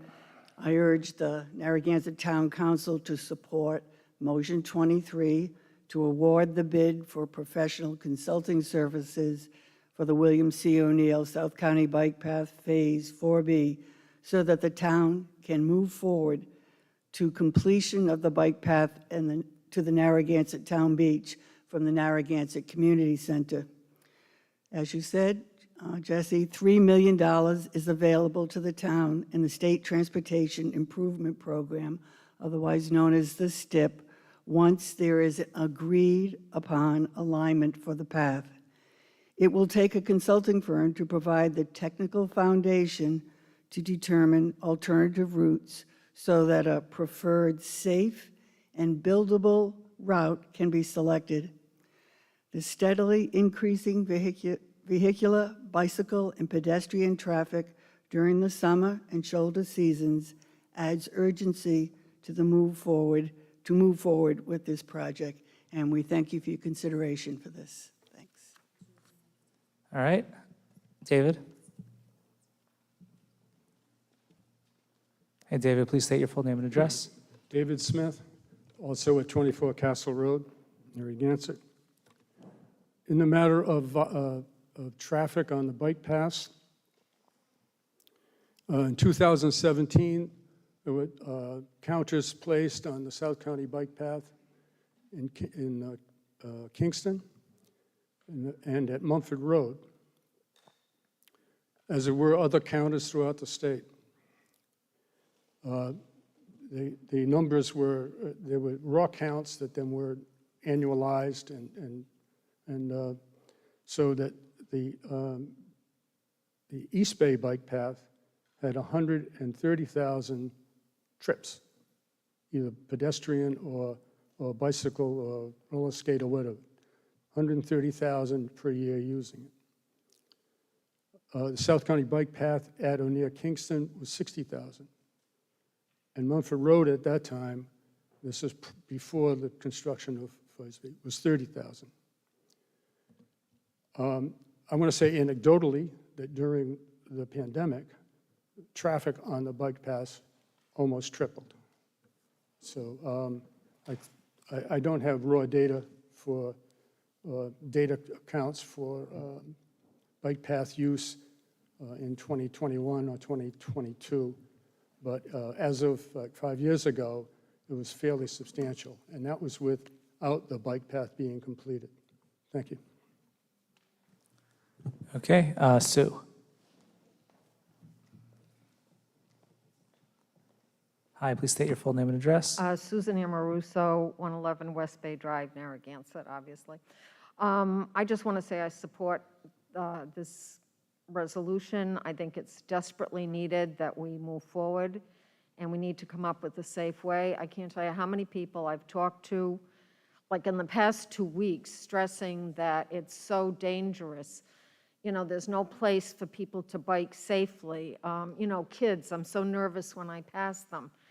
It's just like, it's a logical thing to want to be able to take your bike and get it down to the beach. And it's an alternative mode of transportation, and it's just dangerous. And more bed and breakfasts are giving out bikes. That's another thing they were talking about. They said there's so many more bikes, and my friend rented, you know, at a place, and there's bikes, and they're encouraging you to use the bikes. So we need to provide a safe path. So I really think this is desperately needed, and I urge the council to support it. Thank you. All right, thank you. Richard.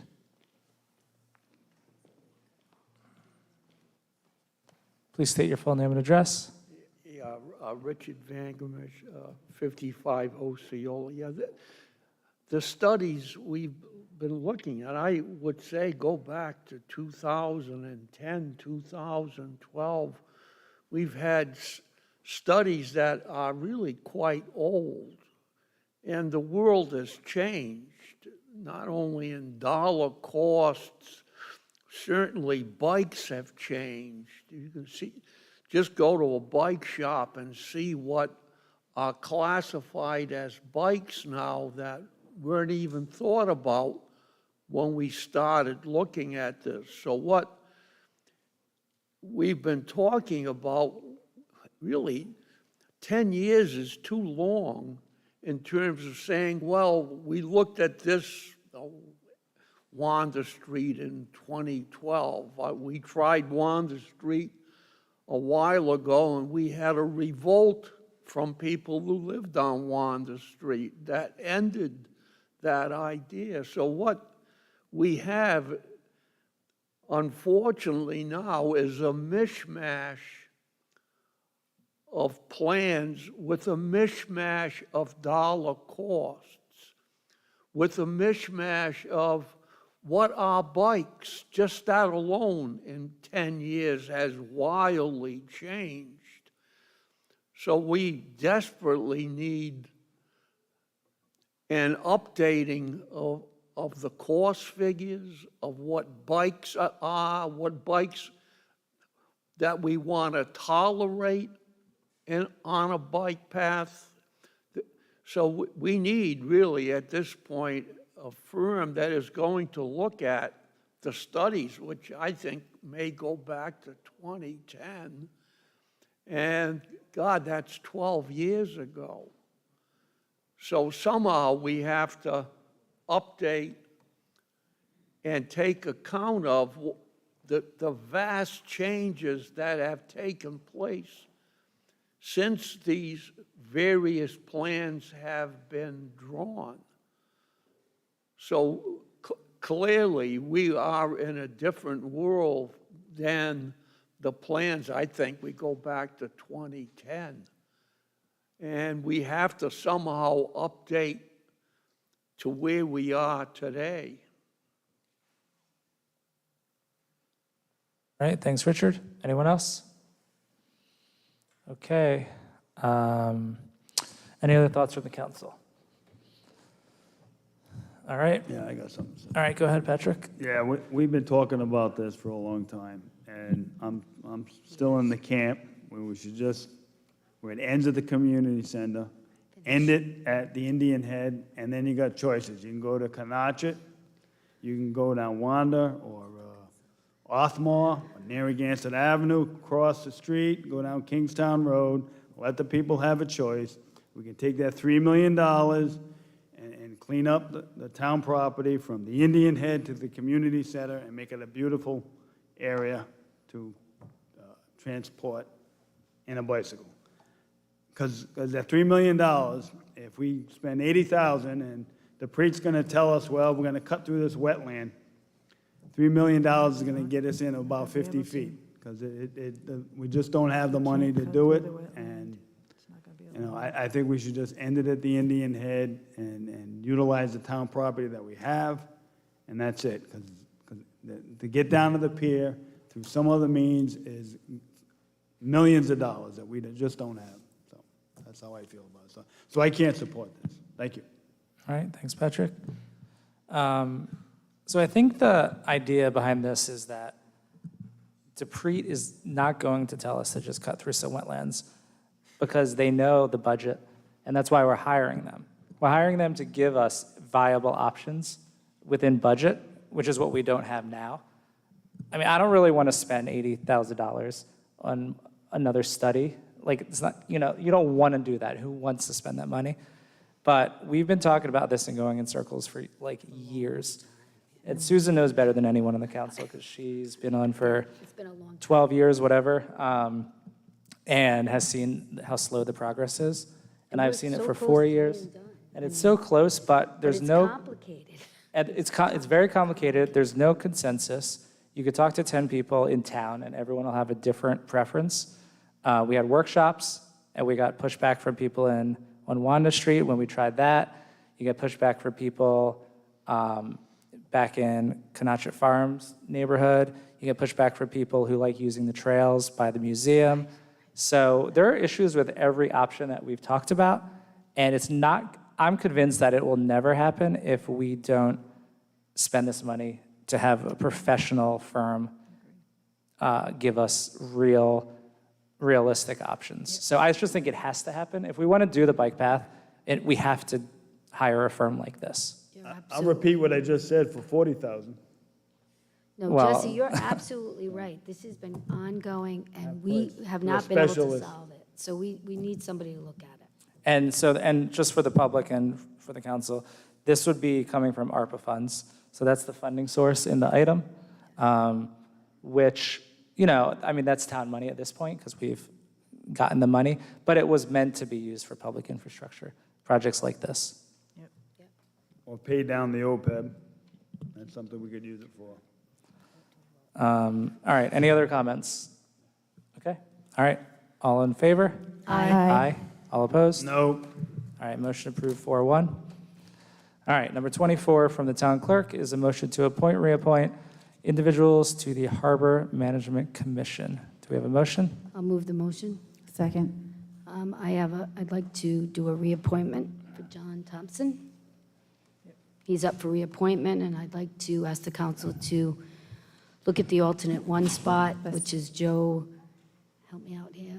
Vivenzio. And have him go to a full seat. Okay, so the motion is to reappoint John Thompson to his current seat, and then to move Joe Vivenzio to the member 7 seat. Right. And then, There's an open spot now. I don't know if anybody has a nomination for that. Alternates then. It would be the alternate. There's only one other person. Yeah, so Drew McGee.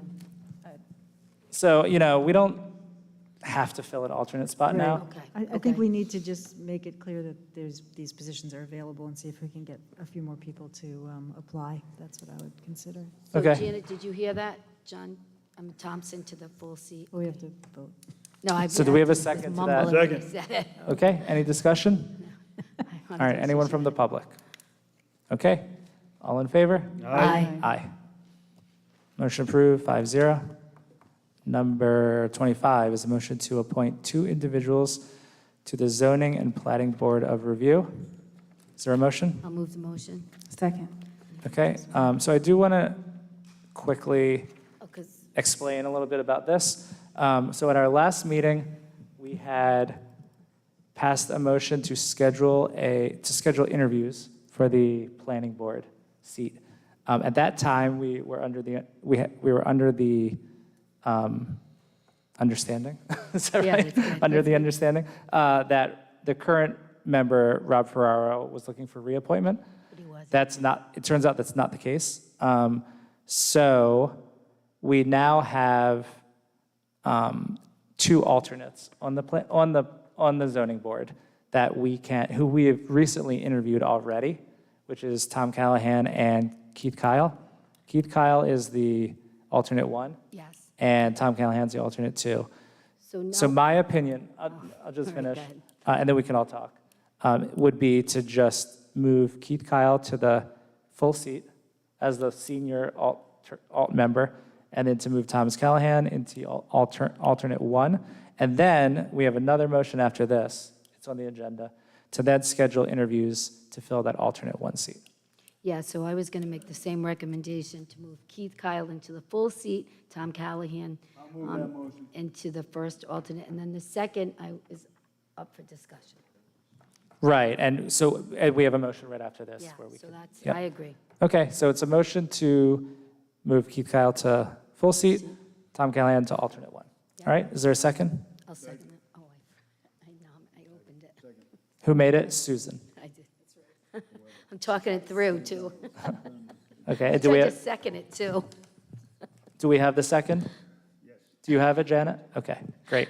All right, any comments from the public? Okay, all in favor? Aye. Aye, motion approved, 5-0. You voted, right, Eva? I couldn't hear you. Sorry. I did not. I'm always looking out for you, Yes, thank for you. your vote.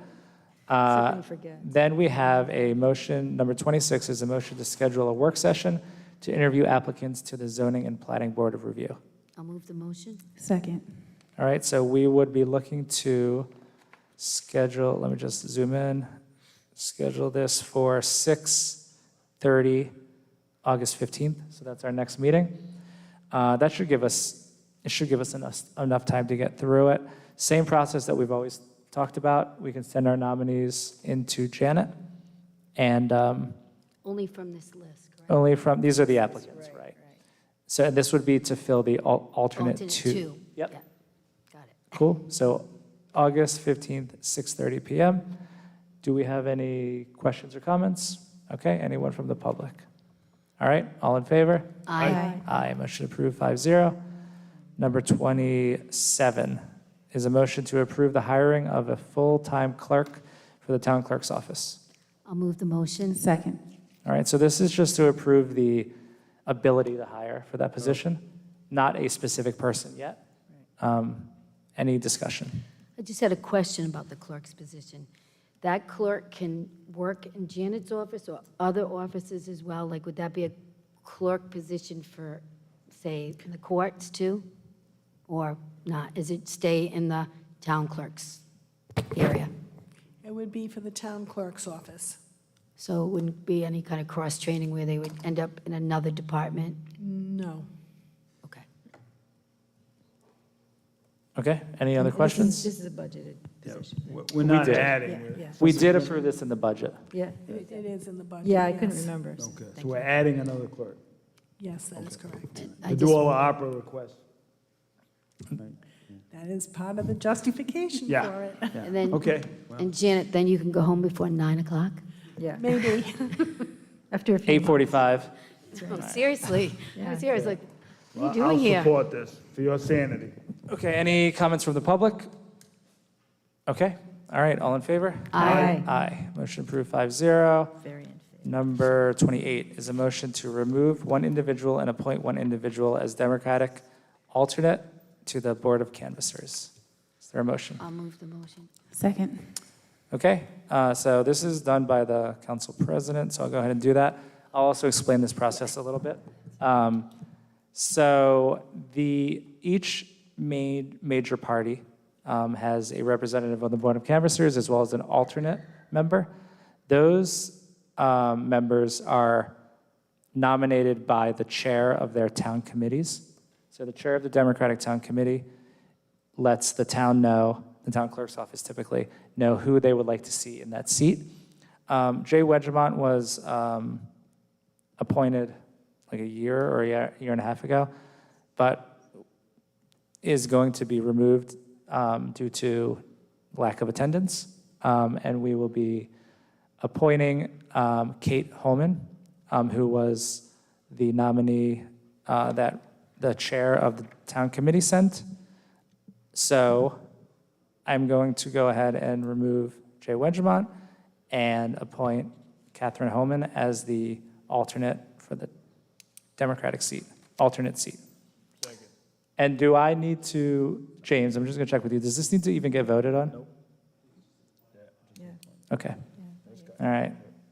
So, all right, that's it. It's an excellent appointment. Oh, yeah, I agree. Excellent, yeah. Well, I mean, it's a straightforward position. So, okay, we will move on to number 29. A motion to read, pass, and adopt as a second reading an amendment to section 46-9 of the ordinances of the town of Narragansett, of the Narragansett Town Ordinances to prohibit cannabis smoking and cannabis use on all Town of Narragansett-owned properties and at other designated places. Do we have a motion? I'll move the motion. Second. This is a second. All right, second reading. Stanley? We didn't have a public hearing, though, on this. Okay. All right, Stanley, coming up. Do we need to do that? We don't need to. Oh, okay. Please state your full name and address. Sandwich House, 1044 Boston Neck Road. I just wanted to clarify, that means they will not be allowed to smoke on Narragansett streets. That's town property, right? Streets. So they can't walk down the road and smoke while they're working down the street as they pass by my house or That's whatever. public property. It's Narragansett. I thought we own the streets. I thought we have Narragansett streets versus state streets property. We take care of the streets, we maintain the streets, we own the streets. So that's Therefore, we can't smoke on the streets. Right, I mean, we've been talking about the right-of-ways, and we've been calling that town property, right? Yeah, I don't think you can smoke. I want you to confirm that, you know, Public streets, I don't think it counts. because I can understand a group of people might want to go out there and start smoking, and of course, the smoke's going to come over to my backyard or whatever, and I'm not going to like it. Yeah, I think there is a You know, so I can definition. call the Yeah. Definition police. of town-owned property means any building, structure, occupied land, or vacant land owned by the lease, or leased by the town of Narragansett. It So doesn't mention vacant It land. doesn't say streets, though. Right? James, what's your interpretation of that? What would like the middle of the street be considered? Could people smoke cigarettes there? Or could we add it, that they can't? No, Well, ACLU would be all over it. yeah, I think you can smoke generally outside. Yeah. It's just whether it's in a park, the beach, that kind of thing, Well, I'm right? just thinking, they go by my house is 15 feet off the sidewalk, and if for some reason a group of kids want to go out there and start I smoking, smell it going 60 down 95. well, I Okay, know. I smell it everywhere. I thought this was an opportunity to... James, I'm just going to ask, I just want to see if we can figure this out. I'm just going to go back to our typical standard ordinance, cigarettes. Can a person sit on a bench or can they walk down the middle of the street and smoke a cigarette? Today, you could do that, That's my correct? understanding, yes. Right, okay. And this would be the same? Yeah, it has to be. Correct. Yep, okay, thank you. Good question. Okay, anyone else? Detective Zurcher would be rolling over.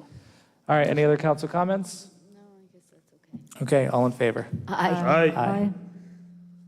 Motion approved 5-0.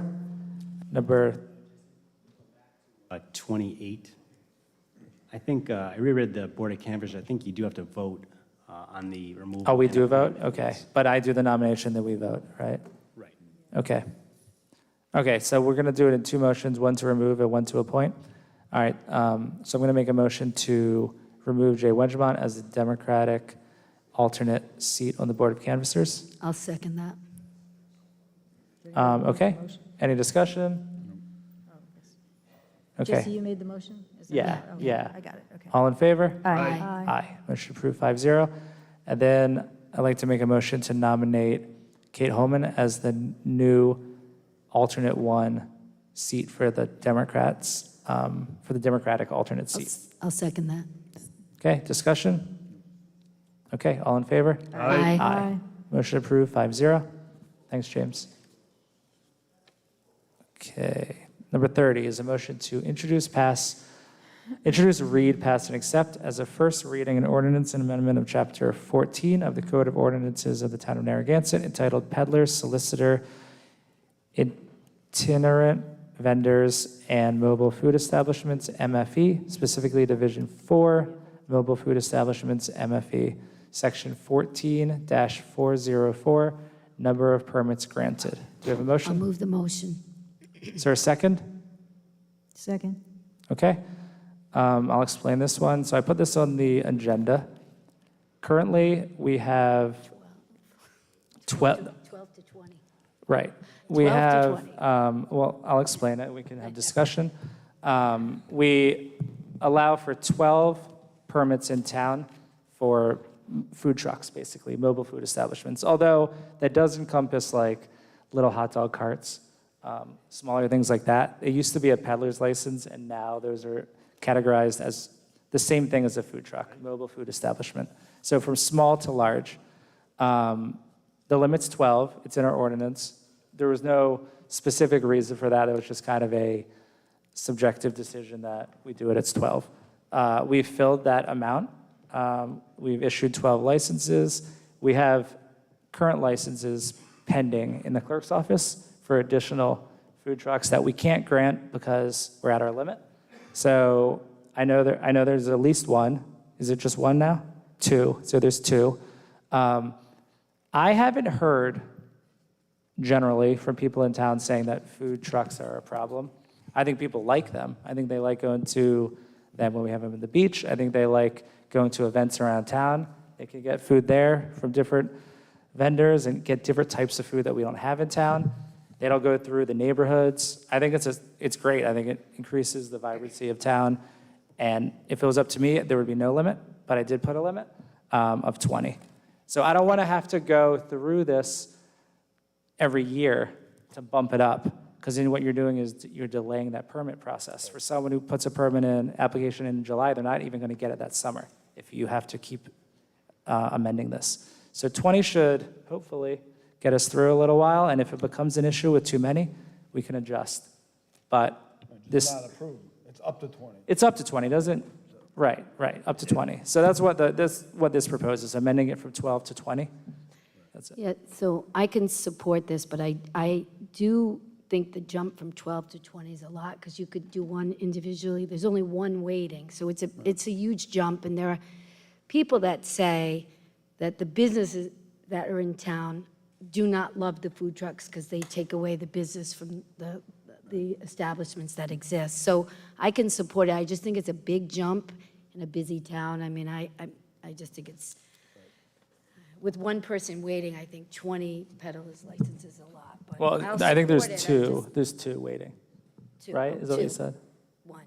Oh, you're saying one?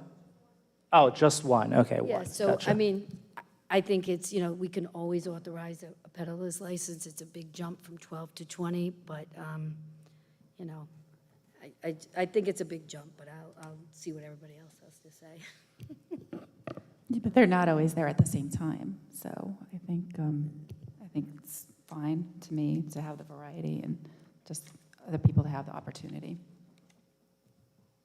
Okay, Deborah Patrick? Well, certainly the brick and mortar traditional restaurants, I'm sure they compete with somebody on wheels, but again, the truck doesn't have the volume or the capacity to have volume. So, and I think if you limit it to, 14, I think that's reasonable. But I'm with Susan. I wouldn't go too much more than that, because Maybe 15. the season's pretty short. Split the difference, call it 15. And then, how many, over the last 3 years, how many trucks was dropped out and they said they couldn't do it, or just ballpark, if you had that? They don't come back to us to tell us that they're not doing it. They never come back and say something? No, if they're not interested, they don't renew. Right. But if they decide, like during the year, that they are not going to be out there doing it, they don't let us know. Right. Thanks, but no thanks. We've had a few in the last couple of years. Do we know if they all renewed? Or did they not? Yes. Yeah, There were 2 that did not renew. there were 2 that didn't. 2. So maybe 20 is hard. So what if, so there's, the difference between 12 and 20 is 8. Why don't we add 4 and call it 16? It seems like a fair split. Yeah, I mean, I'm fine with that. I'm not going to be on the council next term to deal with amending this again, so that's fine. As long as we could get these passed. Well, none of us will be, but we'll see what happens. I'd say keep it at 14. Then you're basically still full, though. One more, and then you're full I think again. splitting the difference is like middle of the road, 16? I think that seems like But a good way to split it out. But the thing is, I don't think we looked at the impact on brick and mortar restaurants in town. I think there is an impact there. No, How there's much there is, I have no definitely- idea. I thought you were Mr. Free Enterprise, not anymore? I am. But the guy who's paying I voiced it, but I think mortgage and property taxes and staff, a full staff, and it's So most of these food trucks operate at places that don't serve food. They sit right outside, like at, breweries, South County Museum, places like that. They're not competing with restaurants because there would be no food there. The people would just be without food at that event. Well, sometimes they're competing, with restaurants. 16? Yeah. I just want to argue with Patrick. Can I argue with Patrick a little bit more? All right. Sure. All right. Anyone else? Okay. Ms. Delgizzo, is that right? Yes, Mrs. Delgizzo, you got that. All right. Please state your full name and address. Elizabeth Delgizzo, 102 Riverdale. I have to agree with Patrick. And as we know, on Monday nights, how many food trucks are there at the pier? Yeah, it's nice for people, but they're going there to get their food. They're not going to any of our restaurants. So I have to say, I think that's a definite. And then the only other question I have is, what about during the wintertime? Can anybody, have a place in the winter? All right. Catherine?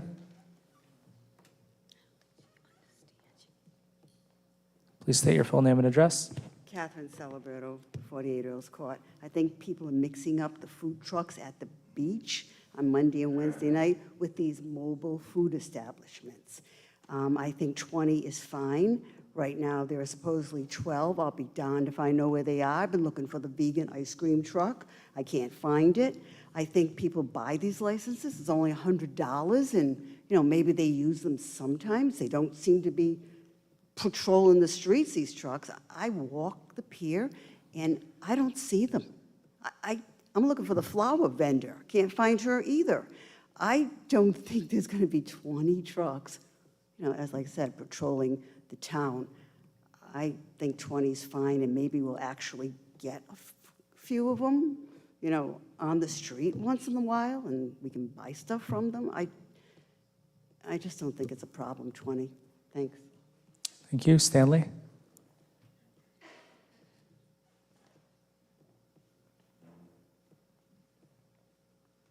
Stanley Wachowski, 1044 Boston Road. We did say liberty for all. Liberty, freedom. Let's have 40 trucks out there. What's wrong with 40 trucks? The restaurants can send a truck down there. I think Pokey's does that, So why does government restrict what we can and can't do? Let's have ultimate freedom, ultimate liberty. Put 40 trucks out there. I kind of like the trucks. I'm not supposed to eat so much anymore, the doctor said, so I can't really go and see all these trucks, But, I'd like to see more ice cream trucks, I guess. Mary don't like that. But I want government allow as many as possible out there without having a safety problem. And do we need a cop for traffic or whatever? I don't know.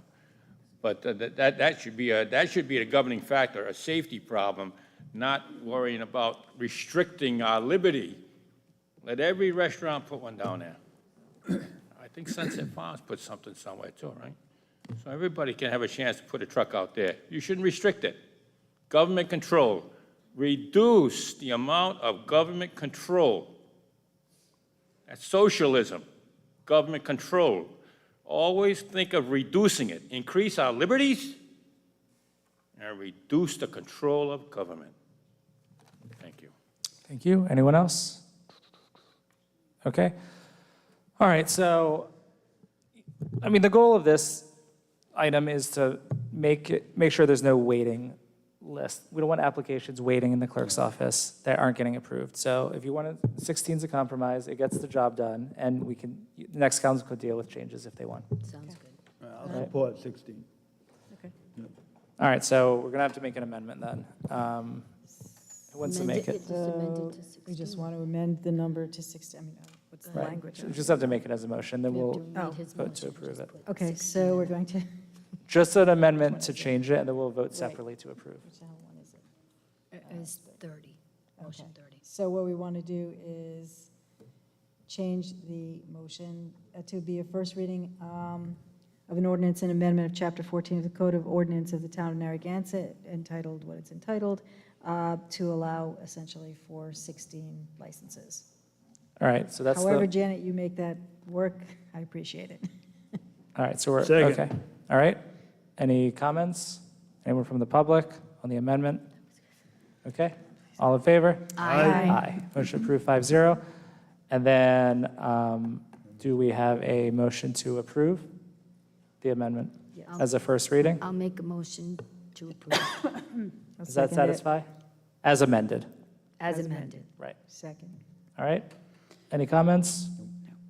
And we already took comment from the public on the main motion. All in favor? Aye. Aye. All right. Motion approved, 5-0. Okay. Thank you.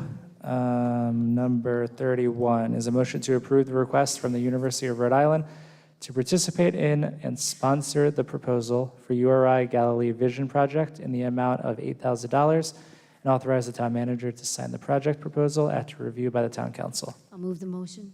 Second. Okay, this comes from Councilors Trzynski and Murray. All right, so this is something that I had been working on since basically when I look back at my email in August 23rd of 2021, Chuck Carberry had introduced me to Professor Green, who is part of the landscape architecture program at URI. And he had the idea of, working on this project for Galilee. So they do student projects. They're very high end. We've seen the report from 2016, and it was about Galilee. And this is just kind of working on just things that have changed in there. Obviously, whether or not the town gets, to do whether it's a private entity or the town or the state, doing projects or developments in the Port of Galilee. The town wants a vision, and we want to have a say in it. And the town has vowed that we will be enforcing our local ordinances and zoning ordinances. So then I actually had a meeting with Professor Green and Chuck Carberry. It was a Zoom meeting on July 15th, and where they were discussing the project to a fuller scale. And subsequently, last week, they had Professor Green had forwarded me a proposal. So the proposal is attached in the agenda packet. And so it's basically a semester-long project. It has a lot of timelines on what gets accomplished, so there will be stakeholder meetings. It's actually a very unique opportunity for the town to collaborate with URI and other stakeholders to evaluate the potential for the Port of Galilee and help highlight the opportunities for this important fishing village. So previously, we had put an agenda forth, and it was approved by the council to hire an architect or other design consultant, and we had put out a bid for, and we never got any offers back, and it was for $10,000. So this is just actually getting a bigger scale of what we had intended with the previous request, and that would have been for that architect's design. We just would have had renderings. This is like a whole project, and they actually do the report. So the cost of the semester-long project titled A Sustainable Vision for Galilee, taking a fresh look at opportunities for enhancing function, value, and resilience is $5,500 with an optional final report, like this 2016 report that they did, which was incredible, and that's available for an additional $2,500. We do have funding for this. It's available through the town council operating budget under professional services. So I fully support this, and I'm hoping my council members support this as well. Thanks, Eva. Patrick, anything to add? Ditto. Ditto. Okay. Susan, we'll go to Susan. Deb? I just have a couple of questions. I was a huge fan of the 2016 report. I thought it was really well done, and I was particularly pleased to see that there was reference to climate change and how to deal with the port in the circumstances that could happen in the future. I did think about the cost here, and I was wondering if there isn't grant availability for them to actually do this study. because it is, it is an educational study, but I don't know if there is or there isn't, but it just was a thought that I had. The other thing is that, at the end of the day, this is not really going to be an architectural design. It's a student-led process, which is fine, and I applaud the idea, and I think it's a good idea to do the update because in this day and age, 6 years makes a big difference. But I just was curious if there was, I also was looking at the final report and the charge for, PDF versions, and I'm like, why don't we just get them online? That would probably be free, right? So No, it's just putting together the report. yeah, so I would just, I don't know if I would approve this right this minute. I think there are a couple of things that could be revised a little bit. But I certainly, I approve this idea. I think it's a really good thing for the students to work on. I'd be happy to participate if you need someone to do that.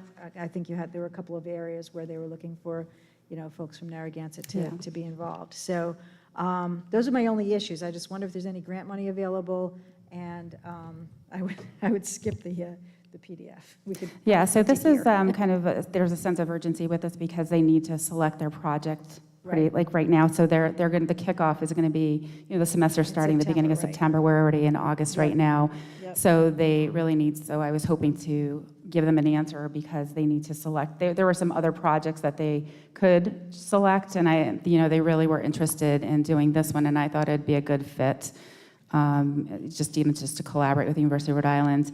And then they actually had a PhD student that was interested in that final report who was excellent. So, and the kickoff site visit for this project would be September 19th. So to me, the $5,500 for the work, the amount of work that they do, and that's just to kind of cover their costs because, so I think it's a good deal. I actually think I was glad that nobody bid on the $10,000 project or the renderings, which I would have liked to have seen, but it just didn't pan out. So this is actually a lesser amount. This will give us some really good data and information, but it will not be an architectural. No, but it's good for if anyone comes before, planning and zoning, which they have to, anything. It's something that, And then it's something as a reference, and this is the vision. And obviously, whether it's a private developer or, the state, and it's just kind of showing what it can be and, just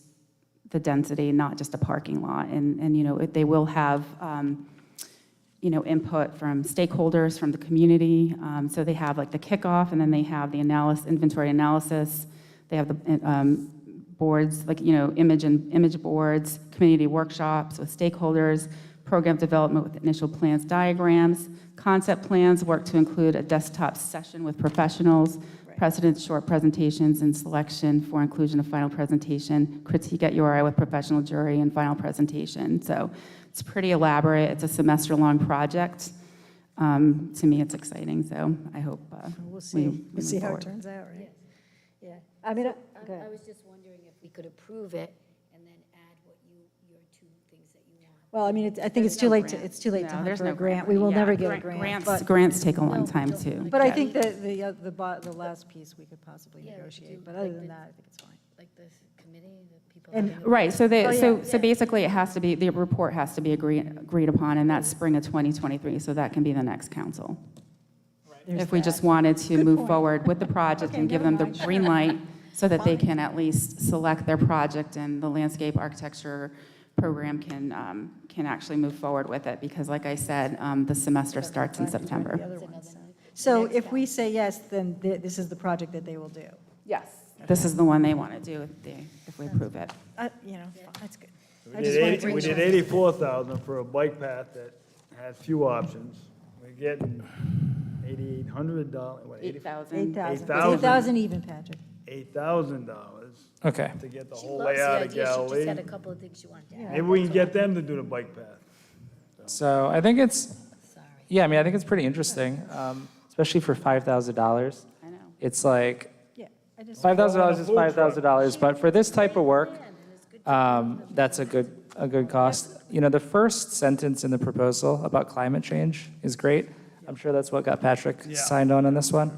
So that's good. Trying to keep these kids busy, so don't take away my Hemi. But it will be nice to have a partnership with URI, because that's something that is not always something that we do. And I also like the idea of younger people being involved in this, and younger people from not necessarily from around here. So you're going to get people in that class that are from other parts of the country that are going to have different perspectives and maybe some creative solutions for the area. So sounds good. Let's go to the public. Dr. Alba. Please state your full name and address. Dr. Al Alba, 24 Eagles Nest Terrace. Out of all due respect, Councilwoman Deb Kopech and Susan, I'm really taken aback. Councilwoman Kopech says, oh, I was really impressed by the 2016 study, and now she's questioning, saying, well, this is only going to be by students. It's not only by students, it's endorsed. When I did my thesis, when I did my research for my doctoral work, it's got to be approved. You have professors. They review the work. They give it a A-OK or not. When you look at the resiliency study, the resilience study was fantastic. It's binding. Okay? So I just find it really, puzzling. Time is of the essence. That's why I brought this out. So I don't understand why, for $8,000, there's even a debate on this. To me, it's a no-brainer. It's just really puzzling. So I just have to share that. This is a no-brainer. It's a great program. I know Dr. Charles, I know the landscape architect, Charles Carberry. He did a wonderful job. Will Green, Dr. Green, excellent work. They have marine researchers, marine scientists who do the work. And when we look at the cost and we look at Galilee and how much hurt and harm Procaccianti Developers has done, and I just hope and pray that this town council acts, because if we just sit back and we do not do a cease and desist order, we do not contact... Al, let's stay on topic for this. Yes. So hopefully we will act, because otherwise, if we allow Procaccianti to go forth, then this whole study will be for naught. We don't want it to be for naught. We want to take control of that land. This is a once-in-a-lifetime experience, a once-in-a-lifetime opportunity. Thank you very much. Thank you. Catherine. You were just asking a good question. Thanks. Catherine Celebrato, 40 Eagles Court. DM has constantly put out news releases stating that this property is supposed to be used to support and expand the fishing industry in Galilee. Now, they haven't done that.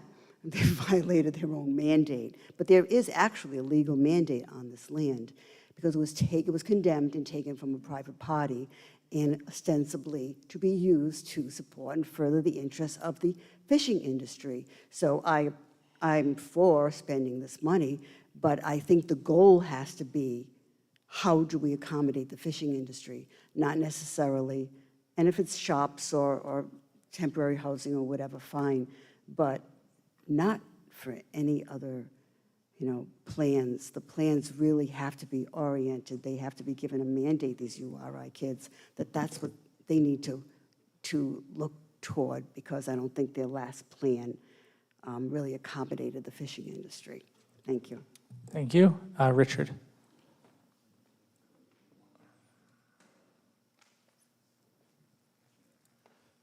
Yeah, Richard Vandermesh, 55 OC. Let me go back to a prior existence as a professor at the University of Rhode Island.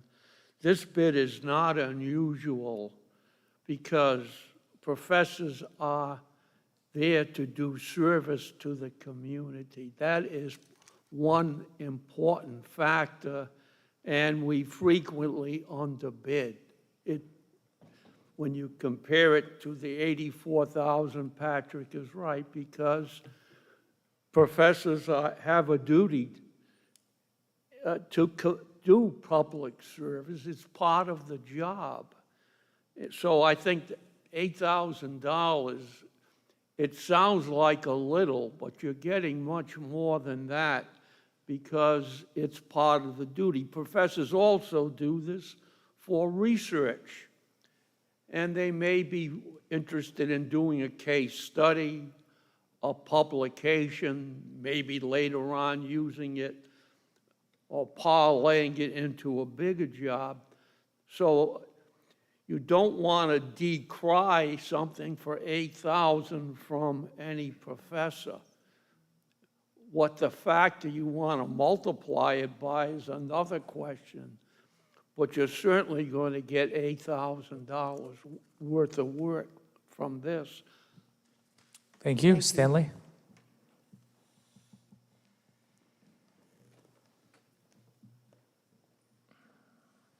Stan Wojciechowski, 1044 Post Neck Road.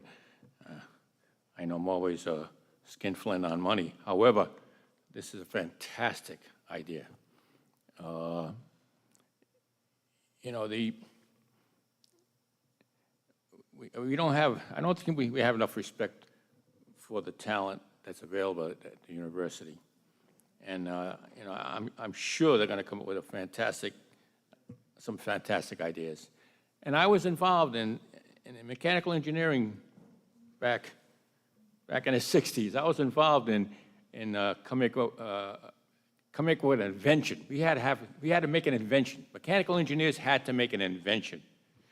And I got involved in that. And it was evaluated by the professors. And he says, you need to have this patented. There was a company that picked it up and did millions with it. And this is just from a bunch of students. You would never think that this would ever happen. But, you know, the students, I think they're in tune with what's happening now. They have the availability. They get their heads in gear on what people want, what they want. I have more confidence in their choices than I have in the elderly, which are way back. So they're moving forward.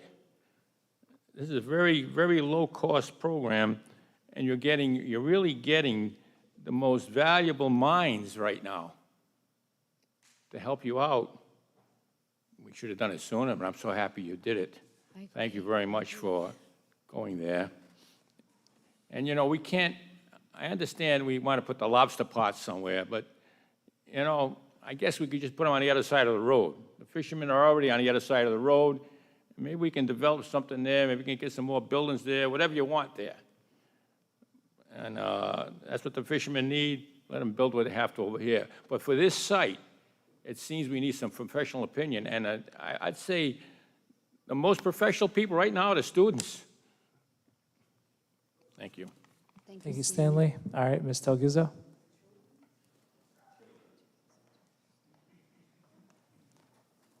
Please state your full name and address. Elizabeth Delguzzo, 102 Riverdale.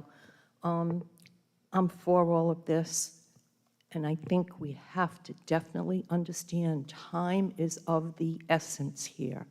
We spoke earlier this evening about ordinances, rules, regulations. And the comment was come up about cease and desist. When are you going to do that? I'd like to know, are you going to vote on that? It's not on the agenda tonight. Will you put it on the agenda? All right, thank you. It needs to be done. What are you thinking?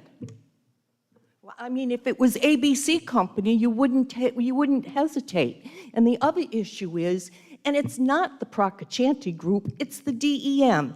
And if you were listened or read the DEM mission statement, they're not doing their job. And I didn't use up my time. Okay, anyone else? Okay, all right, any other comments from the council? Yeah, so just to clarify, so last August 23rd, it was, you know, obviously they start their semester in September, so it was too late to do anything with them, but it was just an idea that was planted, so that's why it's this year and not last year for spring, and they usually do these projects in spring, so just to clarify that. Okay, all right, cool. All right, so we'll take the vote. All in favor? Aye. Aye, all opposed? Motion approved, 5-0. Next, we have a motion to refer the attached library project plans from HBM to the Planning Board. pursuant to Appendix A, Section 7.1 of the Town Ordinances for review and recommendation within 30 days. I'll move the motion. Second. All right, this comes from Counselor Cicilline Bonanno. So, 2018, the Pear Marketplace was zoned commercial/municipal use.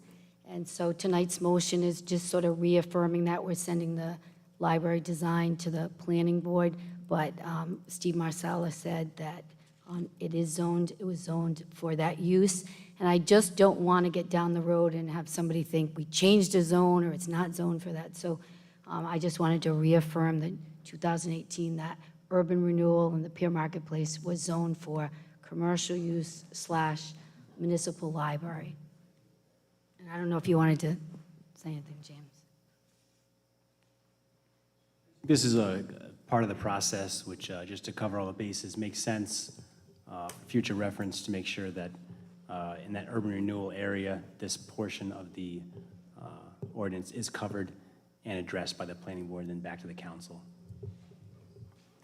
So James, just, I just want to make sure that it's totally clear what we're doing with this item. So the use of a library was already added. That was done previously. So that's already all set. This has more to do with the fact that any business or any building in that urban renewal zone has the possibility, if the council would like, to go through the approval process for its specific plan, correct? Correct. Right. The council has the power to review and approve all new construction projects, site plan changes, any other work proposed within the urban renewal zone. So we don't want to just skip a potential step at this time. Right. And so this would be the same process that any business in that district would go through. Right. If there's any changes to the site plan construction, that I think is just a safe step to take. Okay. All right. Any other comments or questions from the council? James, it's my understanding, in the UR zone, that the town council is basically the planning and zoning in this district, correct? In a sense, yeah. All right, thank you. Okay, anyone else? Okay, anyone from the public? We'll go to Richard first.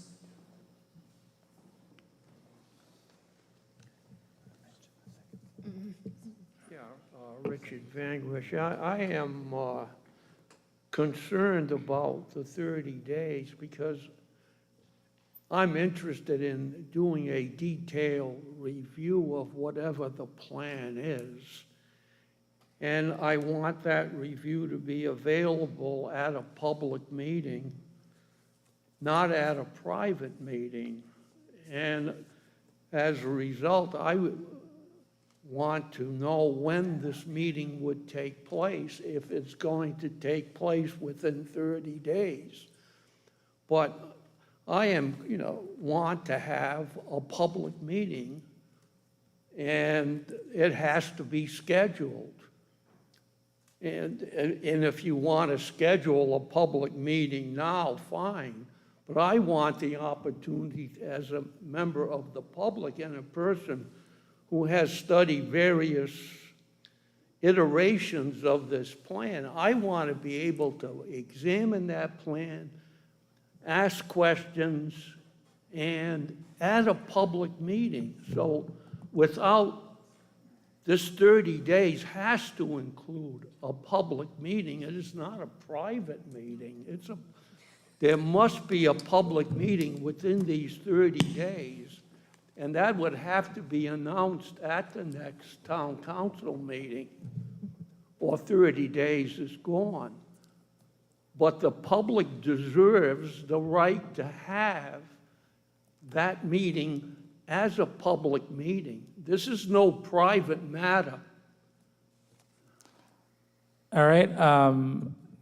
So the plans are attached to this agenda item right now. So this is all public.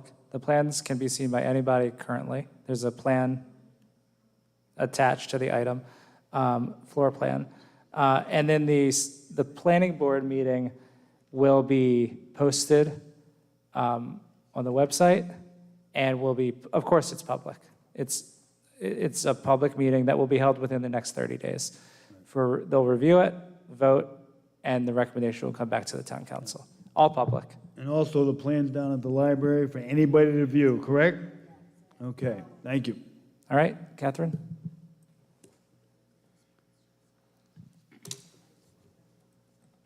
Catherine Celebrato, 48 Earls Court. It's already been decided that this property is zoned properly for a library. Now we're going to ask the planning board, are you really sure? And then they're going to come back and go, yes, it's true, it's really zoned for a library. This reminds me of what I go through with my husband at home. He's like, did you close the garage door? I'm like, yeah, I closed the garage door. Are you sure you closed the garage door? Yeah, I'm sure I closed the garage door. We know that this is zoned properly, and a library can be on this property.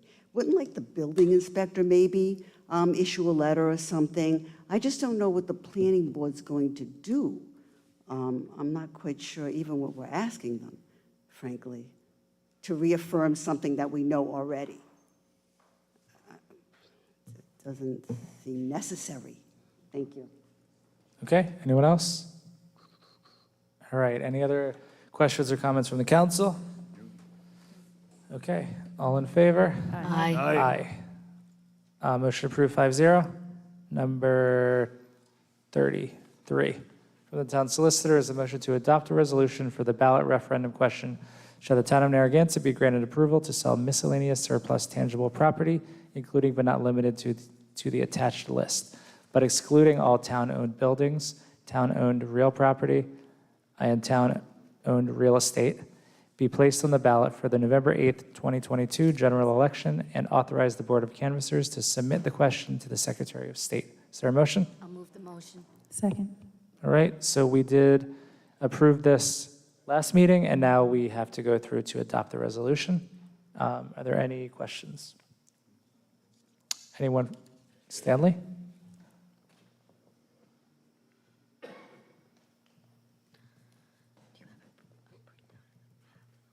Sandwich House, 1044 Boston Neck Road.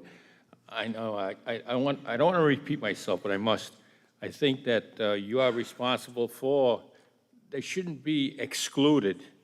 Town-owned businesses, town-owned real estate, town-owned. You are responsible for the sale of all properties. And I'm thinking about Sunset Farms. I think Sunset Farms, way in the back, I can visualize affordable housing in those woods. I can see 50 units of affordable housing back there. You got the farm in the front, you got affordable housing in the back. So I can see you transferring that land to somebody to build affordable housing in the near future. And you've got to have that availability to sell the land so they can have affordable housing. We're all on affordable housing. Well, I can see that Sunset Farms near the woods out there that are doing nothing, of prime availability for affordable housing. They can exit through Briggs Farm. There's a light there. There's a light in Sunset. So you got access to the woods. The woods are just a waste back there. Build some affordable housing in there. But this is going to stop us from doing it. We can't sell property for affordable housing. So you've got to take that exclusion out of here.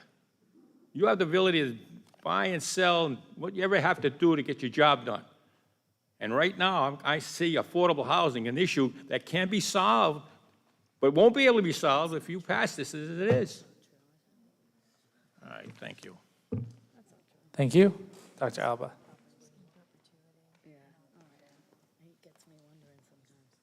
Dr. Al Alba, 24 Eagles Nest Terrace.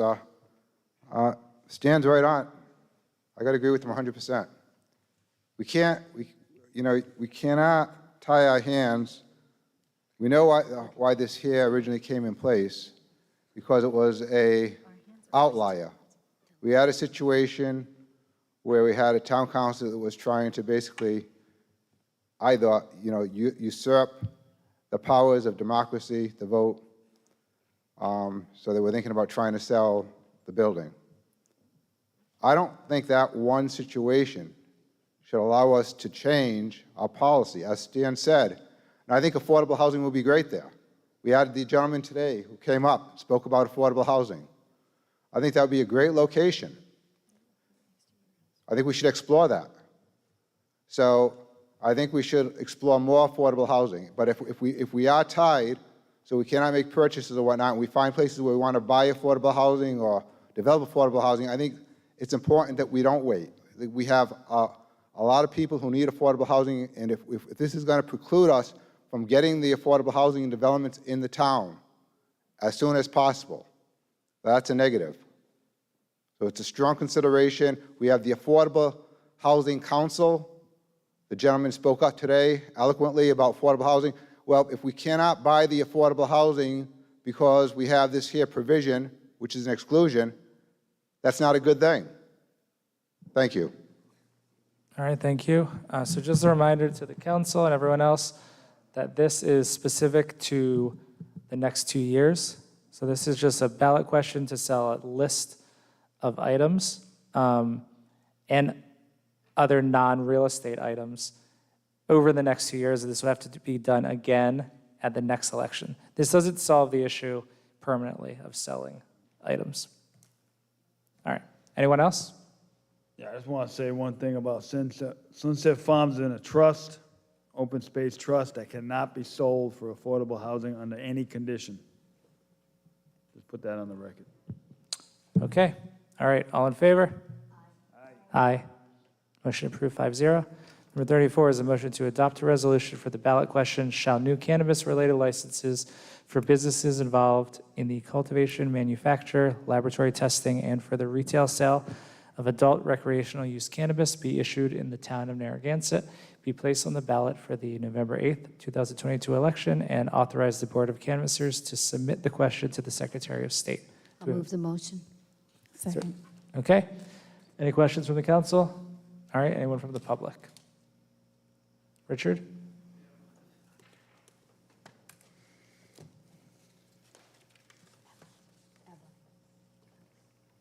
I'm just puzzled. Please state your full name and address. Yeah, Richard Van Gemersha, a non-cannabis user, but I'm totally puzzled by the word "new."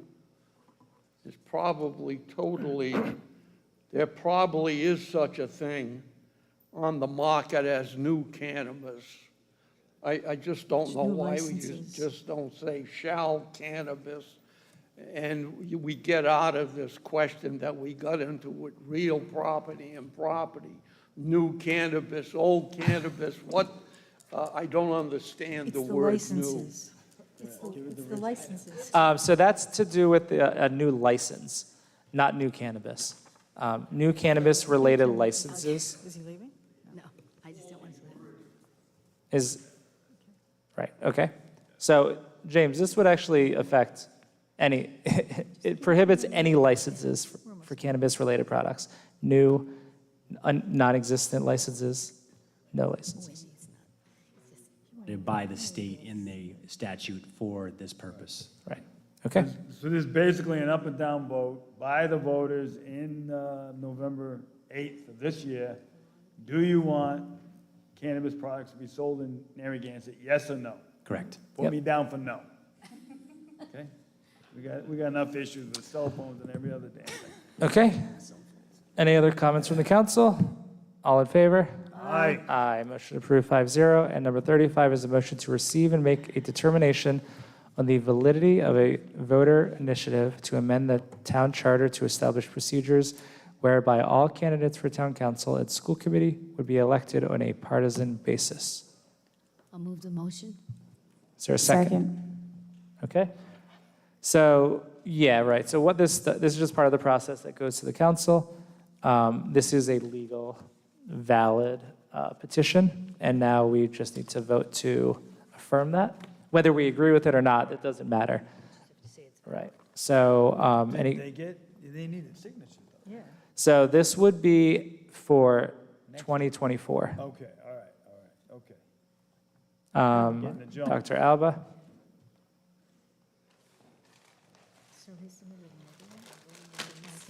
Yes, Dr. Al Alba. I think Win Hames came up with this. And one time I approached him about some questions. He goes, I'm not going to answer that because you voted for Reagan, or you voted for Donald Trump.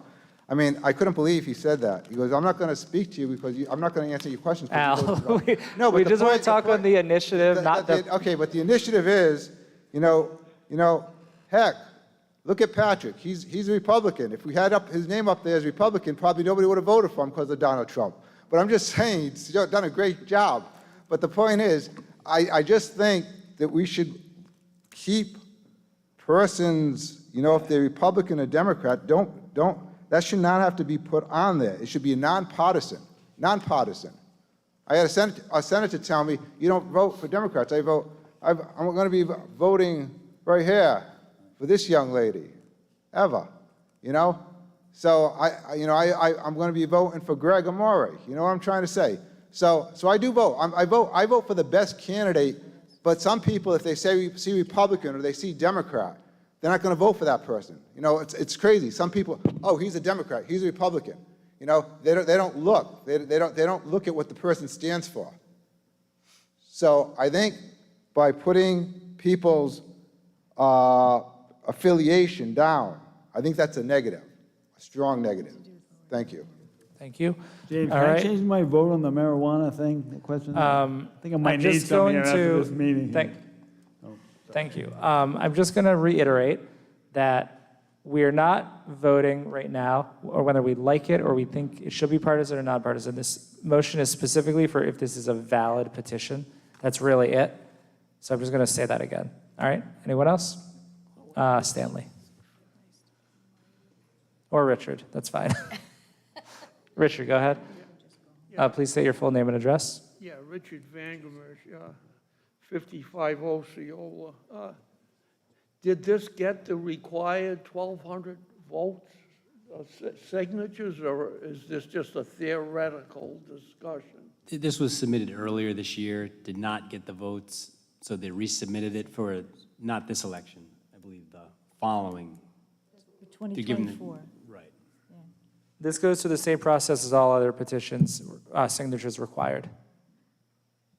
Yeah, I'm sorry, it could be my hearing, which I assume it is, but try that one again, please.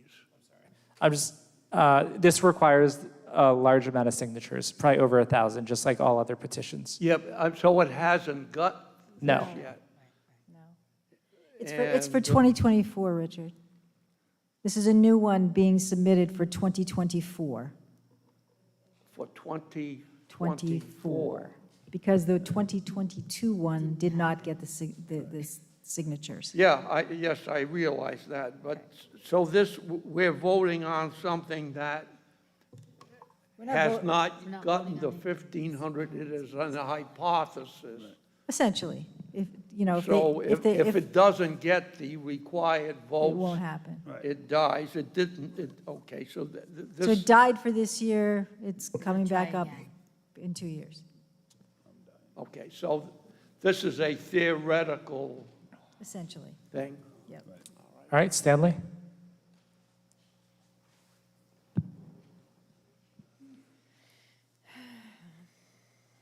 Stan Wachowski, 1044 Boston Neck Road.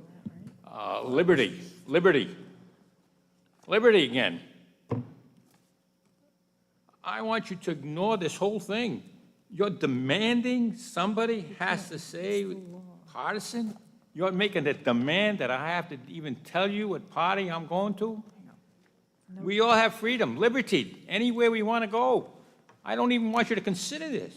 They don't have the partisan, nonpartisan, what it's on about, not, you can put in that in the paper, say what party you're in, but for government to tell me that I must be elected, somebody has to be elected on a partisan basis, taking away a liberty that I have. You just pledged not to do that. You're voting for liberty, now you're taking a liberty away. You have to say what party you're in. I don't want to say what party you're in. I want to vote on the character of the person I'm dealing with. I don't even want to know the party they're in. I don't care what party they're in. I want you to just take this motion and table it for further discussion and analysis. Figure out, is this or is this not a violation of liberty, a choice? You're taking a choice away from me that I cannot, I must follow this partisan idea. You're taking a choice away from me, a liberty away from me. Stanley, all right. We'll let Patrick. What am I doing wrong? What am I doing wrong? James, explain it. We validated here, correct? Don't validate it here. I don't want you to Well, we validate have it to here. validate it. I don't want you to validate It's it the here. law. It's the law. Invalidated here. Stanley, you've been at every meeting where this has been presented 3 separate times over the course of like 12 months. It's the exact same thing we've done 3 or 4 times. You got to get the signatures after this goes through. They don't have a choice necessarily. This petition is valid, but that if you get signatures afterwards, and then once that happens, it may go on the ballot. But it may not, and then you get to vote. Right. Stanley, by I don't not- even want him to go after signatures. Stanley, by I don't want him not to go after approving signatures. this, then we're assaulting liberty. All right, thank you, Stanley. Thank you. You got our town solicitor animated off his seat, so that's good. That's right. Congrats. All right. Any other comments from the public? Doesn't look like it. Okay, any other questions from the council or comments? All in favor? Aye. Aye. All opposed? Motion approved 5-0. Do we have a motion to adjourn? I'll make the motion to adjourn. Second. All in favor?